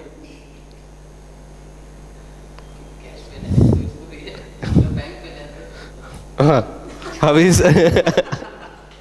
कि कैश पहले आया तो रियल, बैंक पहले आया तो पर्सनल. हाँ. तो ये सब क्यों इन सब बकवास में फंसो ना. सिंपल सी चीज है, ये हो गया. बट अगर हम उस रूल को वैसे ही सोचते तो कैसा होता. लोग कैसा है, when the worker is working for the company, he is the giver of the benefit. When the company page him the salary, they are giving the consideration for that benefit given. लोग company जब salary दे रही है तो employ को benefit नहीं दे रही है, उस बेनिफिट की कंसिडरेशन दे रही है जो कंपनी को मिला. Is this clear? So the employee is the giver of benefit, that is why his account is credited. तो वहां कुछ गलती नहीं है, रूल सही है. बट क्यों जाओ ना, सही है तो रहे. हमारे पास में आसान चीज है और जो कभी कंफ्यूज नहीं करेगी, कभी कंफ्यूजन नहीं होगा. एंड ये कहाँ रूल दिया हुआ था? इंस्टीट्यूट के मटेरियल में. पर पढ़ता कौन है? पढ़ते ही नहीं है उस इंस्टीट्यूट के मटेरियल को. And so what is there when it comes to these things. So चीजें एक्चुअल में हमारी एक उम्मीद से कहीं आसान है. एंड है आसान. चीज़ों को थोड़ा सा एक्सप्लोर करोगे you will start getting the answers for that. But थोड़ी कोशिश करनी पड़ती है, थोड़ी कोशिश करनी पड़ती है। अकाउंटिंग आसान बनती है और बनेगी। एंड सोच के देखो कि कितनी एंट्रीज तुम समझ सकते थे बिना याद करे। तो याद करने वाला काम कम हो गया ना, और जितना कम याद करोगे उतना कम भूलोगे। जो याद ही नहीं करा वो भूलोगे कैसे ना। भूलने के लिए पहले ही याद तो करना पड़ता है ना। एंड अगर याद ही नहीं किया तो भूलने का क्वेश्चन ही नहीं आता, और जो चीज़ें समझी हुई हैं उनको बार बार याद नहीं करना पड़ता। फिर तुम एंट्रीज रटोगे नहीं कि बैठे हुए आँख बंद करके business purchase account, debit to liquidator और ट्रांसफर कंपनी अमलगमेशन की एंट्रीज याद करे पड़े, थोड़ा इधर उधर कर दिया फिर भूल गए। So it is required you start understanding the things are going to become simple and easier। ठीक, अब आते हैं जब हम लिक्विडेशन की बात करते हैं तो लिक्विडेशन कैसे होता था। तुम सोच के देखो, जब तुम प्रोप्राइटरी कंसर्न का लिक्विडेशन करते थे तो उसके लिए क्या अकाउंट्स बनाते थे हम वहाँ पे। हम दो अकाउंट बनाया करते थे, एक रियलाइजेशन अकाउंट और दूसरा shareholders account, sorry proprietors capital account. Realisation account and proprietors capital account, ये अकाउंट बनाते थे। पार्टनरशिप फर्म का लिक्विडेशन करते टाइम पे क्या अकाउंट बनाते हो, रियलाइजेशन अकाउंट बनाते हो और पार्टनर्स कैपिटल अकाउंट बनाते हो। ठीक, प्रोप्राइटरी कंसर्न में क्या अकाउंट बना रहे हो, realisation account, proprietors capital account. अब यहाँ पे पार्टनरशिप फर्म में हमने क्या अकाउंट बनाया, हमने यहाँ अकाउंट बनाया realisation account and partners capital account. अब कंपनी की बुक्स में तुम क्या अकाउंट बनाओगे, रियलाइजेशन अकाउंट यहाँ भी बनेगा, और कौन सा अकाउंट, शेयर होल्डर्स अकाउंट। अब कंपनी में पार्टनर नहीं है, प्रोप्राइटर नहीं है, कौन है, शेयर होल्डर है। तो कंपनी की बुक्स में जब बनाओगे तो कौन सा अकाउंट बनाओगे, realisation account and shareholders account. ठीक, तो जो करते आ रहे थे इसके पहले भी वही कर रहे थे। तुमने जब से लिक्विडेशन करना शुरू करा है तुम यही काम कर रहे हो। तुम कौन सा अकाउंट बनाते हो, realisation account and capital account. ठीक, वहाँ proprietors capital account, partnership firm में पार्टनर्स कैपिटल अकाउंट, तो कंपनी में क्या, shareholders account. Is this point clear. ठीक, देन अब यहाँ सोच के देखो कि अब क्या करना। अब हमने क्या करा, दो अकाउंट ये बना दिए, और भी अकाउंट बनाने पड़ेंगे हमारे को। ट्रांसफरी कंपनी अकाउंट बनाना पड़ेगा and shares in transferee company account बनाना पड़ेगा। ये दो अकाउंट और बनेंगे। ठीक है, सो अभी प्राइमरीली मैं क्या कर रहा हूँ, पहले मैं दो ही अकाउंट बना रहा हूँ। कौन से दो अकाउंट बनाए, realisation account and shareholders account.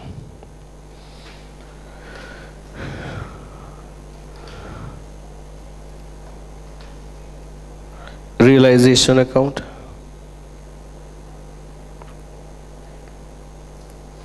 and shareholders account।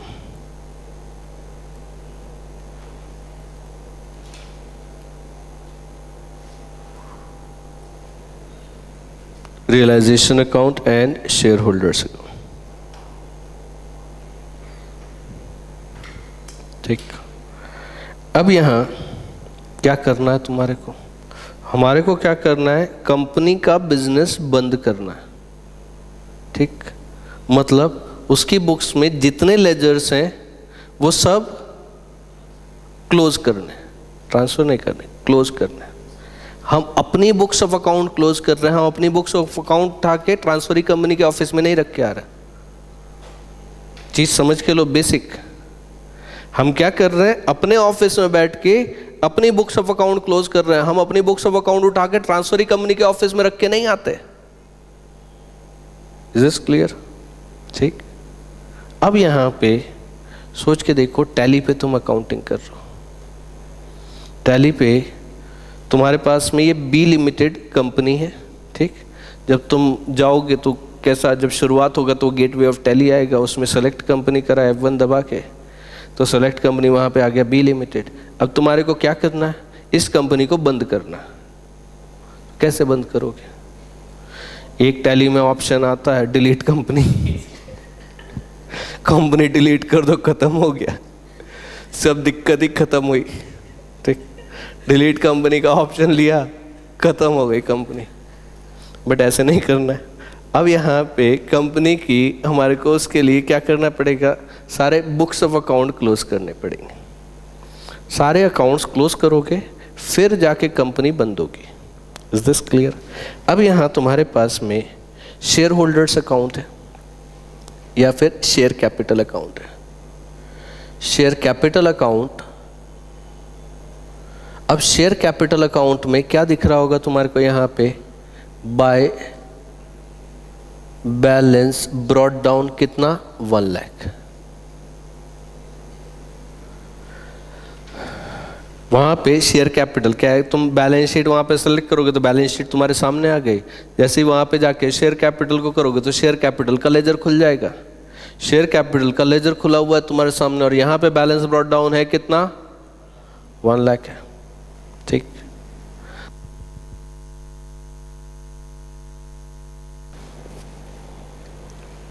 अब इस शेयर कैपिटल अकाउंट को क्लोज करना है, ठीक।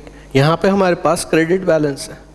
अब इस अकाउंट को क्लोज करने का मतलब इस अकाउंट का बैलेंस 0 हो जाना चाहिए। अब कैसे 0 करोगे, यहां पे डेबिट डाल दो 1 लाख रुपए का।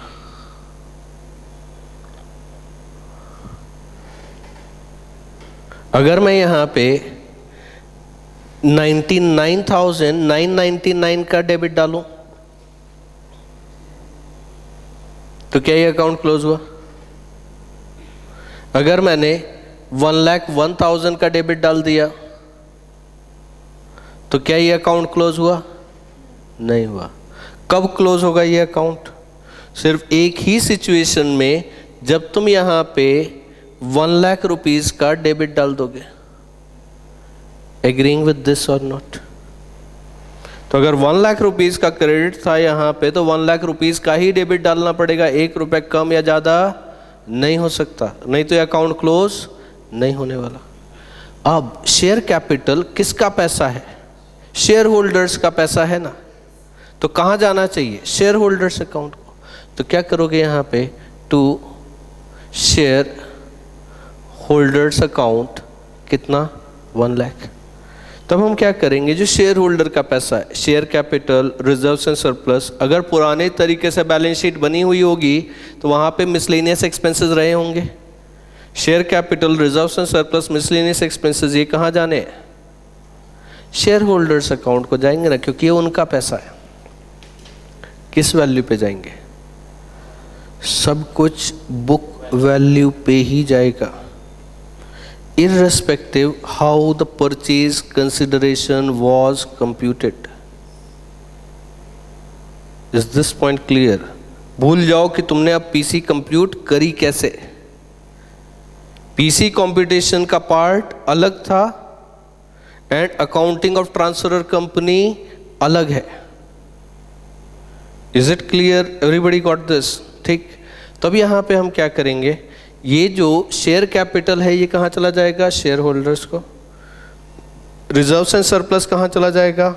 शेयर होल्डर्स को। Remaining assets and liabilities you transfer to realisation account and everything has to be transferred at its book value only. सब कुछ हम किस पे ट्रांसफर करेंगे? सिर्फ बुक वैल्यू पे ही ट्रांसफर करेंगे। The second question doesn't arise at all, irrespective whether it is taken over or not taken over. इससे फर्क नहीं पड़ता है कि वो एसेट लायबिलिटी टेक ओवर करी या नहीं करी। हम जब ट्रांसफर आते हैं इसमें थोड़े से एक्सेप्शंस हैं, बट वैसे नहीं है, उसमें आएंगे। जो यहाँ पे मेरा काम है एज ए ट्रांसफरर कंपनी, मेरा काम है अपनी बुक्स ऑफ अकाउंट क्लोज कर देना, ठीक। सब कुछ बंद करके मैं क्या, सपोज ये क्लासरूम कंपनी है तो मैं क्या करूँगा, यहाँ पे सब कुछ बंद करूँगा। ये सब बेंचेस एसी वेसी उठा के सब मैंने बाहर रखा, लॉक लगाया और ट्रांसफरी कंपनी को चाबी पकड़ा दी। तुम्हारे को जो लेके जाना है लेके जाओ, नहीं लेके जाना यहीं छोड़ दो, बाहर छोड़ दो, फेंक दो, मेरे को मतलब नहीं। मेरा काम क्या था, इस क्लासरूम को बंद करके लॉक लगा के चाबी दे देना काम था किसे? ट्रांसफरिंग कंपनी को। और ये काम हम कर रहे हैं, ठीक। उन्हें यहां से 2 बेंचेस नहीं लेके जानी है तो ये उनकी मर्जी, ठीक। कोई एसेट उन्हें नहीं रिकॉर्ड करना अपनी बुक्स में, उनकी मर्जी। कितने वैल्यू पे रिकॉर्ड करना वो सोचेंगे, मैं क्यों सोचूं ना। मेरा काम यहां क्या है? सिर्फ अपनी बुक्स ऑफ अकाउंट को क्लोज कर दो। Is it clear? Everybody has got this, ठीक। ये एलिमेंट्री चीज समझ में आ गई तो तुम्हारा आखिर तक का काम खत्म हुआ। ट्रांसफर कंपनी तुम्हारे को तकलीफ नहीं देगी, ठीक। एक्सेप्ट एक्सेप्शन क्या अब यहाँ पे? Where some account not yet closed, like cash and bank account not taken over and there are some transactions left in that account, like किसी को पेमेंट करना है, लिक्विडेशन एक्सपेंसेस पे करने हैं, all these transactions are left. तो हम क्या करेंगे? उस अकाउंट को अभी क्लोज नहीं करेंगे, बट उसका भी बैलेंस हम बैलेंस शीट के बाहर निकाल लेंगे, कैश एंड बैंक अकाउंट बनाएंगे और वहां पे टू बैलेंस ब्रॉट डाउन लिख देंगे।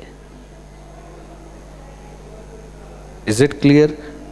इससे मतलब नहीं है कि टेकर हुआ कि नहीं टेकर हुआ, मतलब किससे है कि क्या उस अकाउंट में हमारे को कुछ और ट्रांजैक्शन करने बचे हैं। अगर कुछ और ट्रांजैक्शन करने बचे हैं तो उस अकाउंट को अभी हम क्लोज नहीं करेंगे, वो ट्रांजैक्शंस कंप्लीट करेंगे और फिर क्लोज करेंगे। और क्लोज होगा कहां? यही 2 अकाउंट में, रियलाइजेशन या शेयर होल्डर्स अकाउंट। तो फाइनली सारी बैलेंस शीट कहां जानी है? इन्हीं share holders. Means finally look कैसा होता है, जहां से शुरुआत होती है वहीं खत्म होता है। जब तुमने अकाउंट पढ़ना शुरू करा था तो पहली एंट्री क्या सिखाई गई थी? Ram brings capital of ₹10,000 to business. Ram 10,000 रुपए का कैश लेके आया बिजनेस में, एंट्री पास करो। तो क्या एंट्री पास करी थी? Cash account debit to capital account. तो अब ये बिजनेस बंद कहां पे होगा?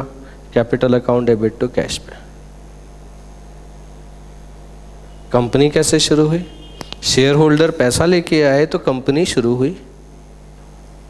तो if शेयर होल्डर अपना पैसा लेके चले जाएंगे तो कंपनी बंद हो गई,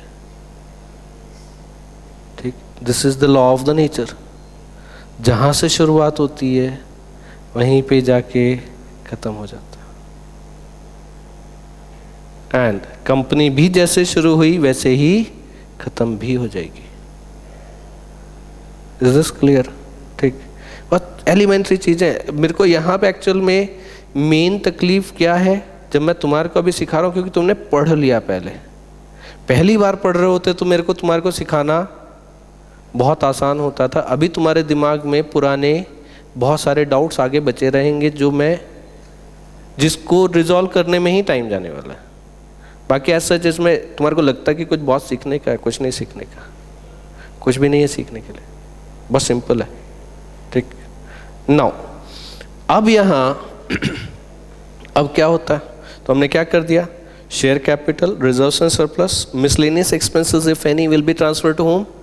शेयर होल्डर्स अकाउंट। एंड किस वैल्यू पे? एट बुक वैल्यू, इररेस्पेक्टिव कि हमने पीसी कंप्यूट करते टाइम पे क्या वैल्यूज ली हुई हैं।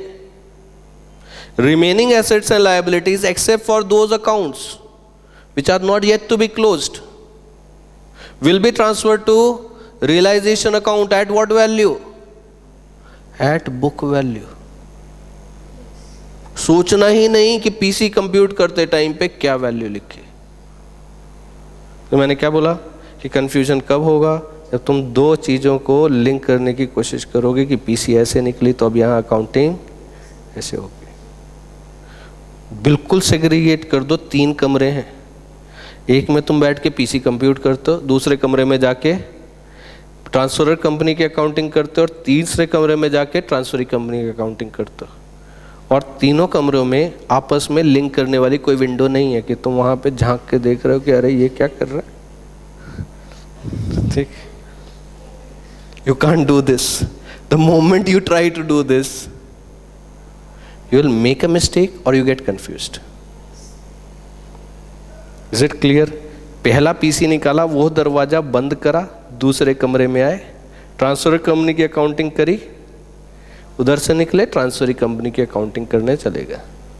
क्योंकि तीनों काम हम कर रहे हैं। प्रैक्टिकली तो क्या होगा, तीन अलग अलग लोग अलग अलग जगह पे बैठ के ये तीनों काम कर रहे हैं, जिनका आपस में कोई लिंक नहीं है, इसलिए उनको कन्फ्यूजन नहीं होता ना। हमारे को कन्फ्यूजन होता है क्योंकि हम तीनों काम एक साथ कर रहे हैं। तुम अलग अलग कमरे बना दो उनके लिए, इधर का काम खत्म हुआ, इधर बंद कमरा, उसको सोचना नहीं। इधर का काम खत्म हुआ, ये कमरा बंद, सोचना नहीं। Is this point clear? And this is the key in exam. Guarantee के साथ में प्रॉब्लम सही करने का यही तरीका है। नाउ अब इसके बाद में क्या हुआ, चलो इसको क्लोज करते हैं। यहाँ पे अगर हम सोच के देखें तो क्या होगा, इक्विटी शेयर कैपिटल कहाँ जाएगा, shareholders account. Reserves and surplus कहाँ जाएगा, shareholders account. Non current liabilities realisation account, current liabilities realisation account, fix asset realisation account, current assets realisation account ले जाते हैं। ठीक,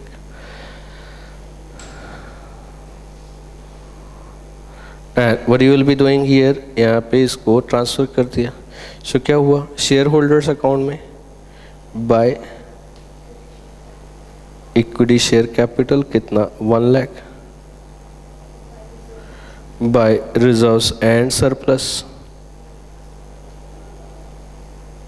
2 lakhs, non current liability realisation account by non current liabilities 3 lakhs,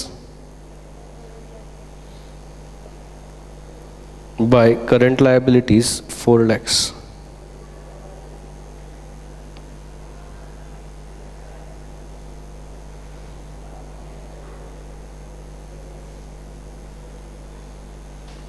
Is this point clear? Then fixed assets realization account to fixed asset 5 lakhs to current assets 5 lakhs। Balance sheet empty हो गई। ठीक, पहला step तो खत्म हो गया। अब यहां पे सपोज पीसी कितना था, से 5 lakhs का पीसी है, तो पीसी किससे मिलना है, ट्रांसफरी कंपनी से मिलना है। अगर ट्रांसफरी कंपनी से मिलना है तो जो राइट टू रिसीव हुआ वो क्या हो गया, एसेट हो गया। अब रिमेंबर ये realisation account asset liability income expense सब है, रियल पर्सनल नॉमिनल सब है, क्योंकि हर अकाउंट का डबल इफेक्ट हमारे को यहीं पे ही देना है। ठीक, अब हम यहाँ क्या करेंगे, और अकाउंट बनाएंगे। कौन से अकाउंट आएगा हमारा, transferee company, transferee company account.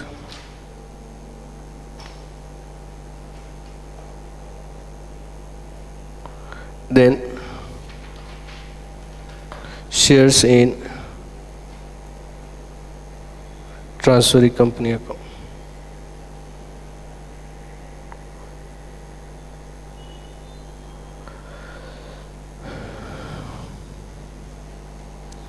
Transferee company account and shares in transferee company account. Now, अब हम क्या करेंगे, अब हम यहाँ पे पीसी ड्यू करेंगे। पीसी ड्यू करोगे तो किस फॉर्म में पीसी होगी, शेयर्स के फॉर्म में। हम अभी ये सोच के चल रहे हैं शेयर्स के फॉर्म में। ठीक है, सो क्या एंट्री पास कर दोगे, किससे रिसीव होना है, ट्रांसफरी कंपनी से। सो रिसीव होना है तो रिसीवेबल हुआ, रिसीवेबल हुआ तो एसेट हुआ, and increase in asset is debit, so transferee company account should be debited. So here to realisation account से 5 lakhs का पीसी है,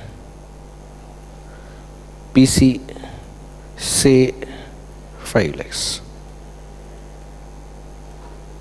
and here by transferring company account 5 lakhs, this is PCD।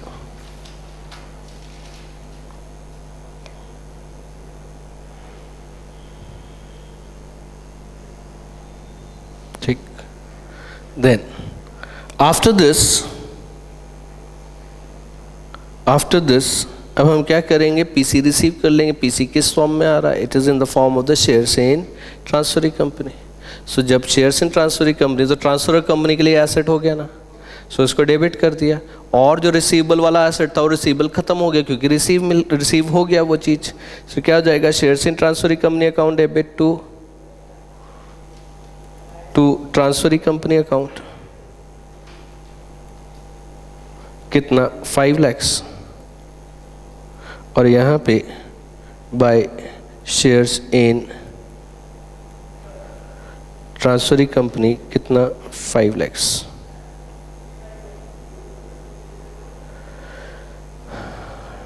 अब ये shares मिल गए। Shares मिलने के बाद में अब हम क्या करेंगे, इन शेयर्स को किसे दे देंगे, शेयर होल्डर्स को। एंड ये शेयर्स हमने किसे दे दिए, शेयर होल्डर्स को। सो यहाँ पे बाय शेयर होल्डर्स अकाउंट कितना 5 लाख।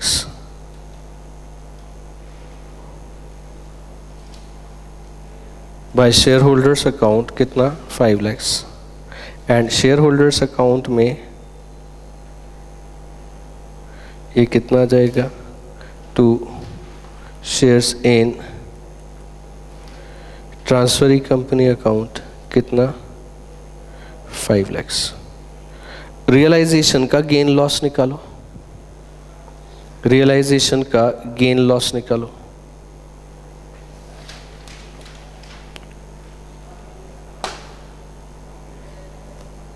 कितना 2 लाख।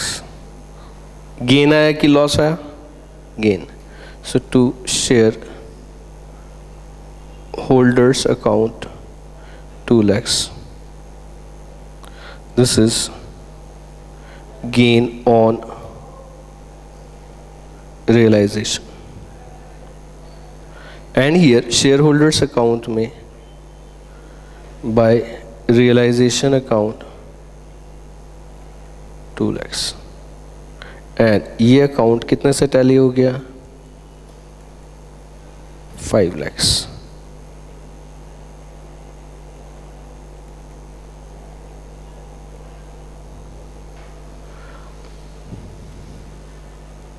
ठीक। अब शेयर होल्डर्स अकाउंट टैली होता कितने से, tallies at higher of PC और शेयर होल्डर्स फंड। नए फॉर्मेट में जो अभी का शेड्यूल 3 का फॉर्मेट है, अगर उसमें बैलेंस शीट बनी होगी तो PC and shareholders fund whichever is higher, उस पर शेयर होल्डर अकाउंट टैली होता है। यहाँ पे पीसी कितना 5 लाख। शेयर होल्डर फंड मतलब share capital plus reserves and surplus, this is share holders fund. कितना है ये 3 लाख है, ये कितना 3 लाख, और पीसी कितना 5 लाख, तो कितना गेन आ गया 2 लाख। शेयर होल्डर्स को देना था 3 लाख, मिला कितना उन्हें 5 लाख, तो कितना फायदा हो गया 2 लाख। हमेशा ऐसा ही है, प्रोवाइडेड बैलेंस शीट सही बनी हुई थी। ठीक, भी थोड़ी चीजें डाइजेस्ट नहीं हो रही हैं, बट है ऐसा ही। पीसी और शेयर होल्डर्स फंड का जो डिफरेंस है वो हमारा रियलाइजेशन गेन है, गेन या लॉस है। तुम्हारे को एक बार पीसी आ गई तो दिमाग में टेंशन ही नहीं, दिमाग में टेंशन नहीं है कि रियलाइजेशन का गेन लॉस कितना आएगा, वो तो पहले ही निकाल सकता है। एंड इसलिए तो मैं बोल रहा हूँ कि गारंटी के साथ में चीज़ें होंगी। सिर्फ एक चीज़ की गारंटी नहीं दे सकता, वो है तुम पीसी सही निकालोगे कि नहीं। पर एक बार पीसी सही निकाल दी, उसके बाद में मैं तुम्हारे को अकाउंटिंग की गारंटी दे सकता हूँ कि तुम अकाउंटिंग सही ही करोगे। ठीक, क्यों? क्योंकि जहाँ जहाँ गलती होती है वो तो हमारे को पहले ही मालूम है ना कि क्या आना है यहाँ। ठीक, and PC means consideration payable to shareholder, that is what the PC means. PC का मतलब क्या होता है? Consideration to shareholders. अब इसमें एक इशू आता है कि अगर प्रेफरेंस शेयर होल्डर की भी कंसिडरेशन है तो ये जो गेन लॉस आ रहा है ये इक्विटी शेयर होल्डर का गेन लॉस आता है। रियलाइजेशन गेन लॉस है, इक्विटी शेयर होल्डर का गेन लॉस। तो इक्विटी शेयर होल्डर की consideration and equity share holder का जो भी शेयर होल्डर फंड है, क्योंकि internationally preference shares share holder fund में आते ही नहीं, वो आते हैं लाइबिलिटीज में, नॉन करंट लाइबिलिटीज में। तो जब तुम बैलेंस शीट सही बनाओगे तो सब चीज एक एक जो मैं बोल रहा हूँ वो एज इट इज टैली होता जाएगा। हमारे हिसाब से सोचने के लिए कि अगर प्रेफरेंस शेयर होल्डर का भी कंसिडरेशन है तो सिर्फ वो रहने दो उसको, सिर्फ अपने कैलकुलेशन के लिए इक्विटी शेयर होल्डर का consideration and equity share holder का शेयर होल्डर फंड, मतलब प्रेफरेंस शेयर का तो गेन लॉस हम एक्चुअली ट्रांसफर कर देते हैं रियलाइजेशन को जो उनको आता है, ठीक है, तो फाइनली आके उतना ही बैठते सब चीज़ें। Is it clear? And shareholders account किससे टैली होगा? पीसी और share holders fund whichever is higher. और यहाँ पे यही हो रहा है ना, देखो PC 5 lakh, shareholders fund 3 lakh, इसमें ज़्यादा क्या था 5 लाख, किससे टैली हो गया 5 लाख। और ये अंत तक ऐसा ही है, कुछ नहीं बदलेगा। हाँ, थोड़ा सा जब हमारे इंटर कंपनी इन्वेस्टमेंट शुरू होता है उसमें थोड़ा सा सोचना बदलना पड़ता है, बट वहीं रहती ये चीज़ें ऐसी ऐसी कैसी रहती हैं। सिर्फ वहाँ पे हमारे को हर बार ग्रॉस पीसी से सोचना पड़ता, नेट पीसी से नहीं, ग्रॉस पीसी से सोचोगे तो मैच करता है, मैच करता, आखिर तक मैच करता रहता। ऐसा नहीं कि यहाँ पे मैच कर रहा आगे नहीं करेगा, अगर वैसा होता तो मैं तुम्हारे को बताता ही नहीं, ठीक। और अभी होप दिस इज क्लियर। ये जो हमने सिंपल एग्जाम्पल में करा वही कॉम्प्लिकेटेड एग्जाम्पल्स में भी है। जब तुम्हारे को दिमाग बिल्कुल वायर्ड हो जाएंगे चीज़ें तो तुम्हारे को पीसी वीसी से मतलब ही नहीं। जब तुम ट्रांसफर कंपनी में सिर्फ अमाउंट चाहिए पीसी का, कैसे आया ये नहीं। एज ए अकाउंटेंट सिर्फ तुम्हारे को अमाउंट मालूम होगा, कैसे आया पीसी ये मालूम नहीं होगा, तो सोचना ही क्यों ना। पीसी निकालते टाइम पे उतना सोचो, उसके बाद जब तुम अकाउंटेंट बनो सिर्फ अकाउंटेंट बनो और काम हो जाएगा, और गारंटी के साथ में प्रॉब्लम्स टैली होंगी। अभी थोड़ा सा मन में अभी भी शक बचा हुआ होगा, क्योंकि हम तो अमलगमेशन को डिफ़िकल्ट टॉपिक मान के चलते आए हैं कि ये डिफ़िकल्ट टॉपिक है। अगर ये इतना ही आसान था तो हमने इसको ऐसा क्यों सोचा कि डिफ़िकल्ट है? क्यों? क्योंकि तुमने सोचा ही नहीं इसके बारे में, तुमने तो सिर्फ कॉपी किया जो टीचर बता रहा था या बुक में लिखा था। जब तुम एक बार एनालिसिस करके देखोगे तो चीज़ें मैच हो रही होंगी। तुम कोई भी प्रॉब्लम जितना सॉल्व करे हुए तुम लेके आना और मैं तुम्हारे को बताऊंगा कैसे मैच हो रहा है। सिर्फ बैलेंस शीट में अगर तुम्हारे को मिसलेनियस एक्सपेंसेस दिखाए हुए होंगे तो शेयर होल्डर फंड में से माइनस होगा ना वो, क्योंकि आज की डेट में तो उसको कहाँ ट्रांसफ़र करोगे, रिजर्व्स एंड सरप्लस में से माइनस करोगे ना, वहाँ पे भी आके चीज़ें टैली हो जाएंगी। बट पीसी मतलब AS 14 के हिसाब से चलना पड़ेगा। पीसी मतलब consideration to shareholders. Is it clear? अब यहाँ पे चलो लिख के ले लेते हैं, इसमें क्या स्टेप्स हैं हमारे जो हमने किया, इसको लिख लेते हैं।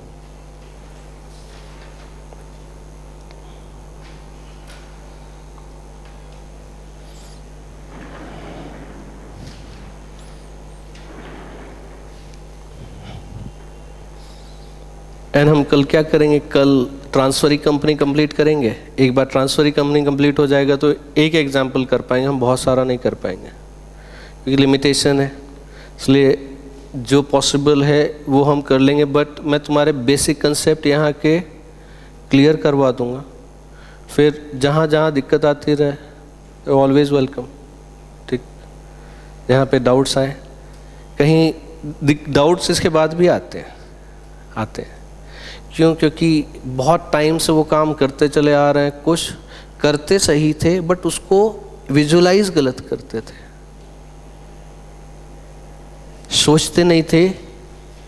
कि कि क्या और क्यों कर रहे हैं। एंड जिस मोमेंट पे तुम ये फॉलो करने लग जाओगे, जो मैं तुम्हारे को बता रहा हूँ तुम फॉलो करो, गारंटी के साथ में होंगे problems.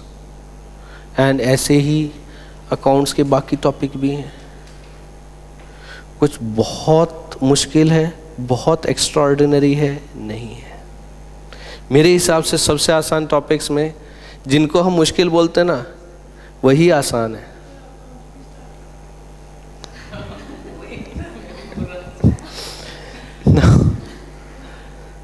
Right steps in books of transfer company.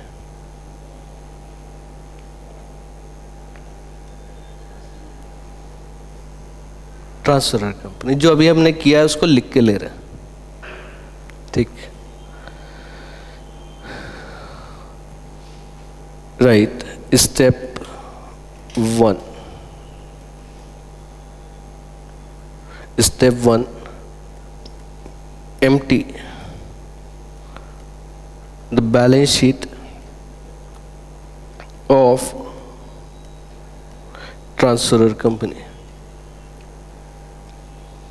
Empty the balance sheet of transferor company. और कहाँ empty करनी है हमारे को balance sheet? Realisation account and shareholders account, ठीक है। सो ये right, for this we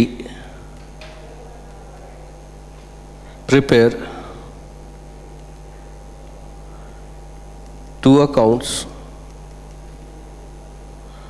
We prepare two accounts, that is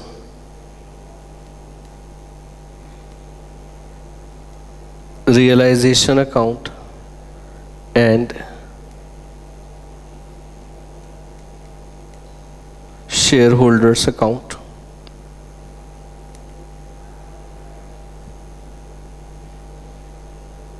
Then write share capital account, reserves and surplus account, in bracket write shareholders fund will be transferred to shareholders account,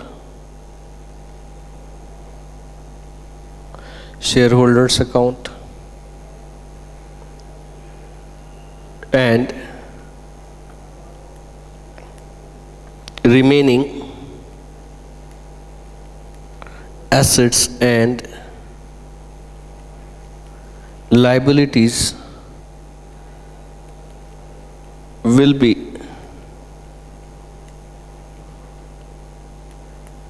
transferred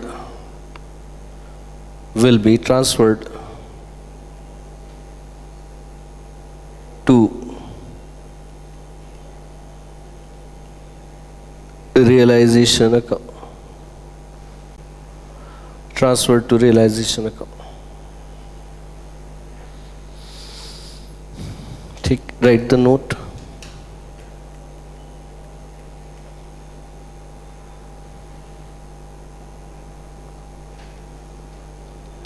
Write all the balances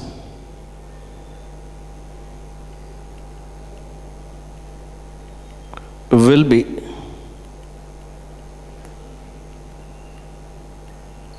transferred. All the balances will be transferred at their book values. All the balances will be transferred at their book values, irrespective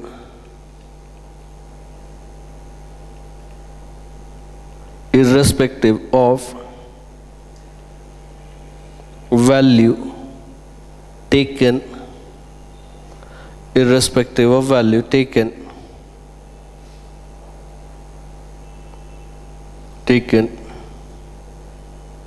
at the time of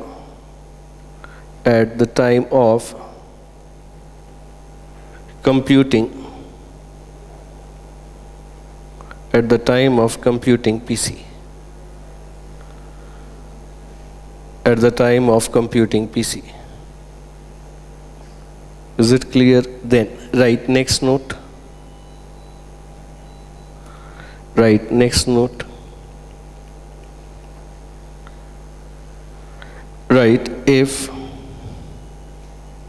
some transactions left in account, then it will not be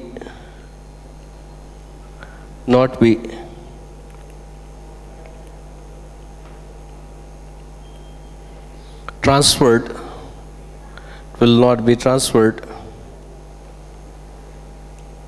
to realization account. Rather, we open that account and transfer the balance there, then complete the transactions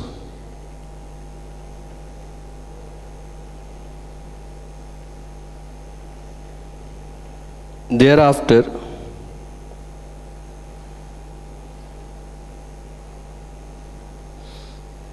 Transfer it to either realization account or shareholders account.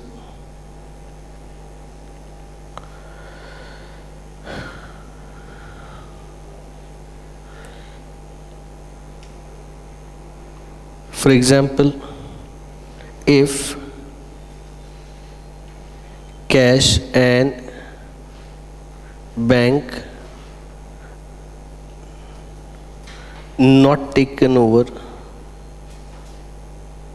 and some payments are to be made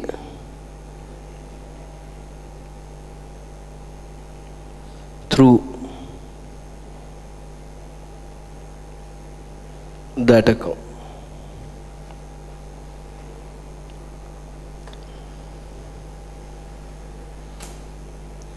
most common example इसका वही होता है कि cash and bank account take over नहीं हुआ, कुछ payment के या कुछ ट्रांजैक्शंस बचे हुए थे, वो सब कंप्लीट करो और इसको वापस से ट्रांसफ़र कर दो, या तो शेयर होल्डर्स को जाएगा या फिर रियलाइजेशन में जाएगा. Is this point clear? Mostly वो शेयर होल्डर में जाता है, बट कुछ अकाउंट रियलाइजेशन को भी ट्रांसफ़र हो जाता है उसके बाद में. Is this point clear? किसी को भी कर दो, क्योंकि रियलाइजेशन से भी बैलेंस आखिर में कहाँ जाना है, इक्विटी शेयर होल्डर्स को ही जाना, तो इसलिए कुछ ऐसा बहुत फ़र्क पड़ता नहीं है उसमें. Is this point clear? Got this? ठीक.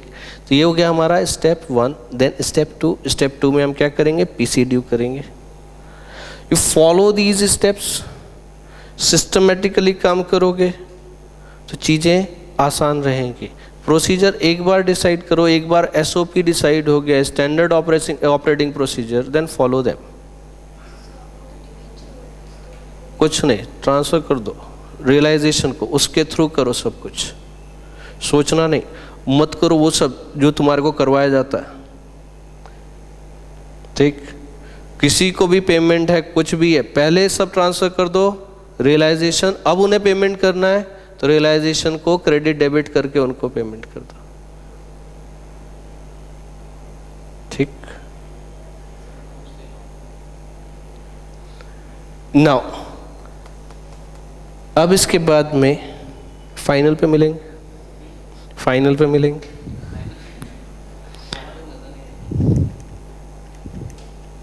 Step 2, step 2 PC due, PC due. And PC due के लिए क्या एंट्री पास करोगे? Transferring company account debit to realisation account. So इसके लिए जर्नल एंट्री हो जाएगी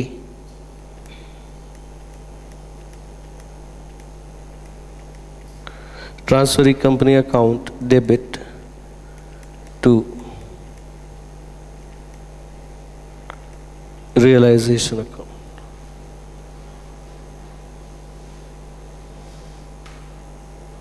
transferring company account debit to realisation account, ठीक है।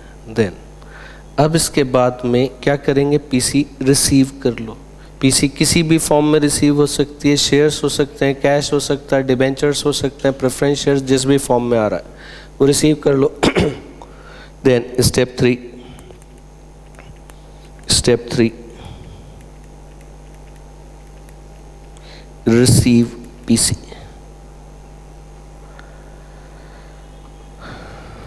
सो यहाँ पे एंट्री आ जाएगी equity shares in transferring company account debit, cash and bank account debit, debentures etcetera. मतलब किसी भी फॉर्म में आ रहा है उसको डेबिट कर दो to transferring company account,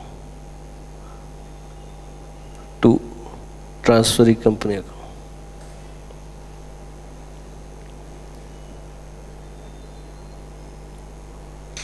due करा था तो डेबिट करा ट्रांसफरिंग कंपनी को, रिसीव करा तो उसे क्रेडिट कर दिया, ठीक।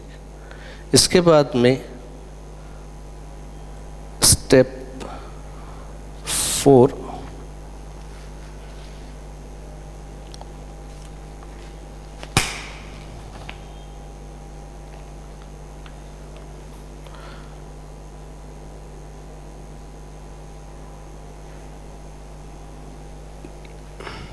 Step 4 compute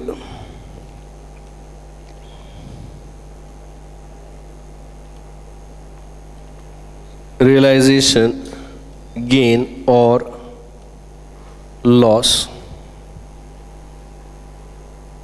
right here.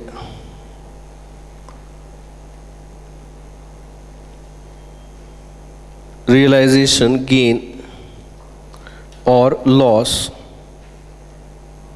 will be the difference between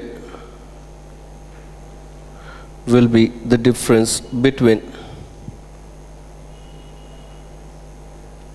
when gross consideration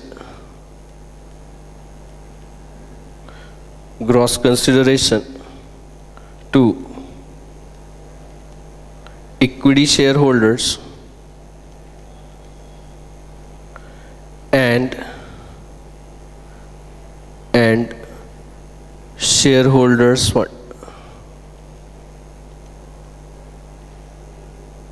in bracket share capital plus reserves and surplus etc.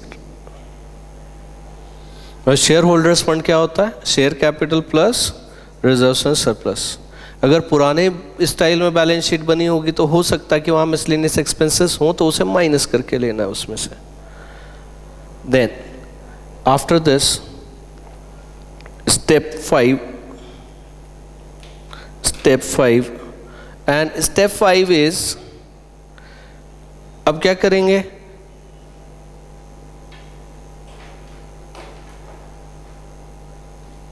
And अच्छा इसमें एक मिनट, इसको compute realisation gain loss and transfer to equity shareholders account.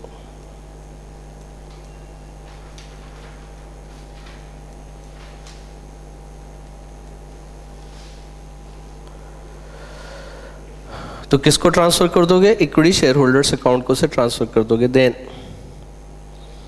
Right transfer the consideration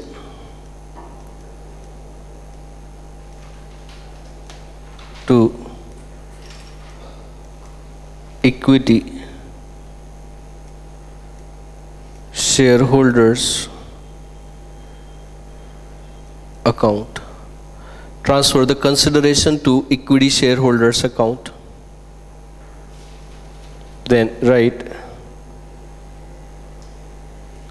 now equity shareholders account should tally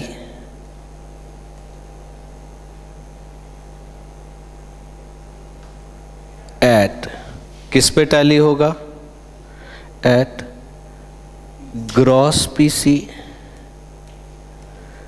और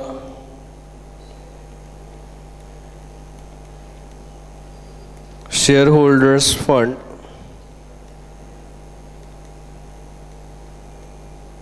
whichever is higher. But इसके लिए एक rider है, वो कंडीशन क्या है कि बैलेंस शीट कौन सी सोच रहे हो? जो अभी नए शेड्यूल 3 के हिसाब से बनी हुई बैलेंस शीट होगी उसको सोच के। यहाँ पे नोट लिख लो,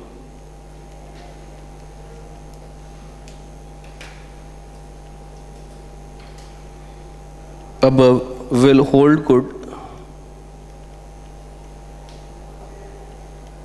if balance sheet of transferor company was prepared as per Schedule 3 of Companies Act 2013 was prepared as Schedule 3 of Companies Act 2013. ठीक, सो ये है हमारी अकाउंटिंग ऑफ ट्रांसफर कंपनी। ये हमेशा ऐसी ही रहेगी, सिर्फ फॉर इंटर कंपनी इन्वेस्टमेंट में थोड़े बहुत ट्रांजेक्शन्स और बढ़ जाते हैं, बट बेसिक नहीं बदलता। ये बेसिक कहीं नहीं बदलेगा। वैसी बैलेंस शीट एम्प्टी करनी है, पीसी ड्यू करनी है, पीसी किसको बोल रहे हो वो बदल सकता है, बट पीसी वैसा ही रहेगा, सब कुछ वैसा रहेगा, कुछ खास बदलता नहीं है इसमें। Is this point clear? शुरू से लेके आखिर तक। And once you are having the practice of this, you will finding that the things are becoming relatively much easier. And at least यहाँ पे तुम थोड़ा सा जो मैं बोल रहा हूँ उतना करके जाओगे, तुम्हारा कॉन्फिडेंस लेवल तो डेफिनेटली इंक्रीज होगा, ये चीज़ें समझ रही हैं। पहली चीज़ तो ये समझ में आना कि क्या कर रहे हो। ठीक, क्या कर रहे हो? यहाँ पे एसेट लायबिलिटी ट्रांसफर नहीं कर रहे हो, अपनी बुक्स क्लोज कर रहे हो। जिस मोमेंट पे ये समझ में आएगा तो चीज़ें शुरुआत यहीं से आसान होने की होती है। Is it clear? Got this? ठीक, आज के लिए इतना ही रखते हैं। चलो, थैंक यू वेरी मच।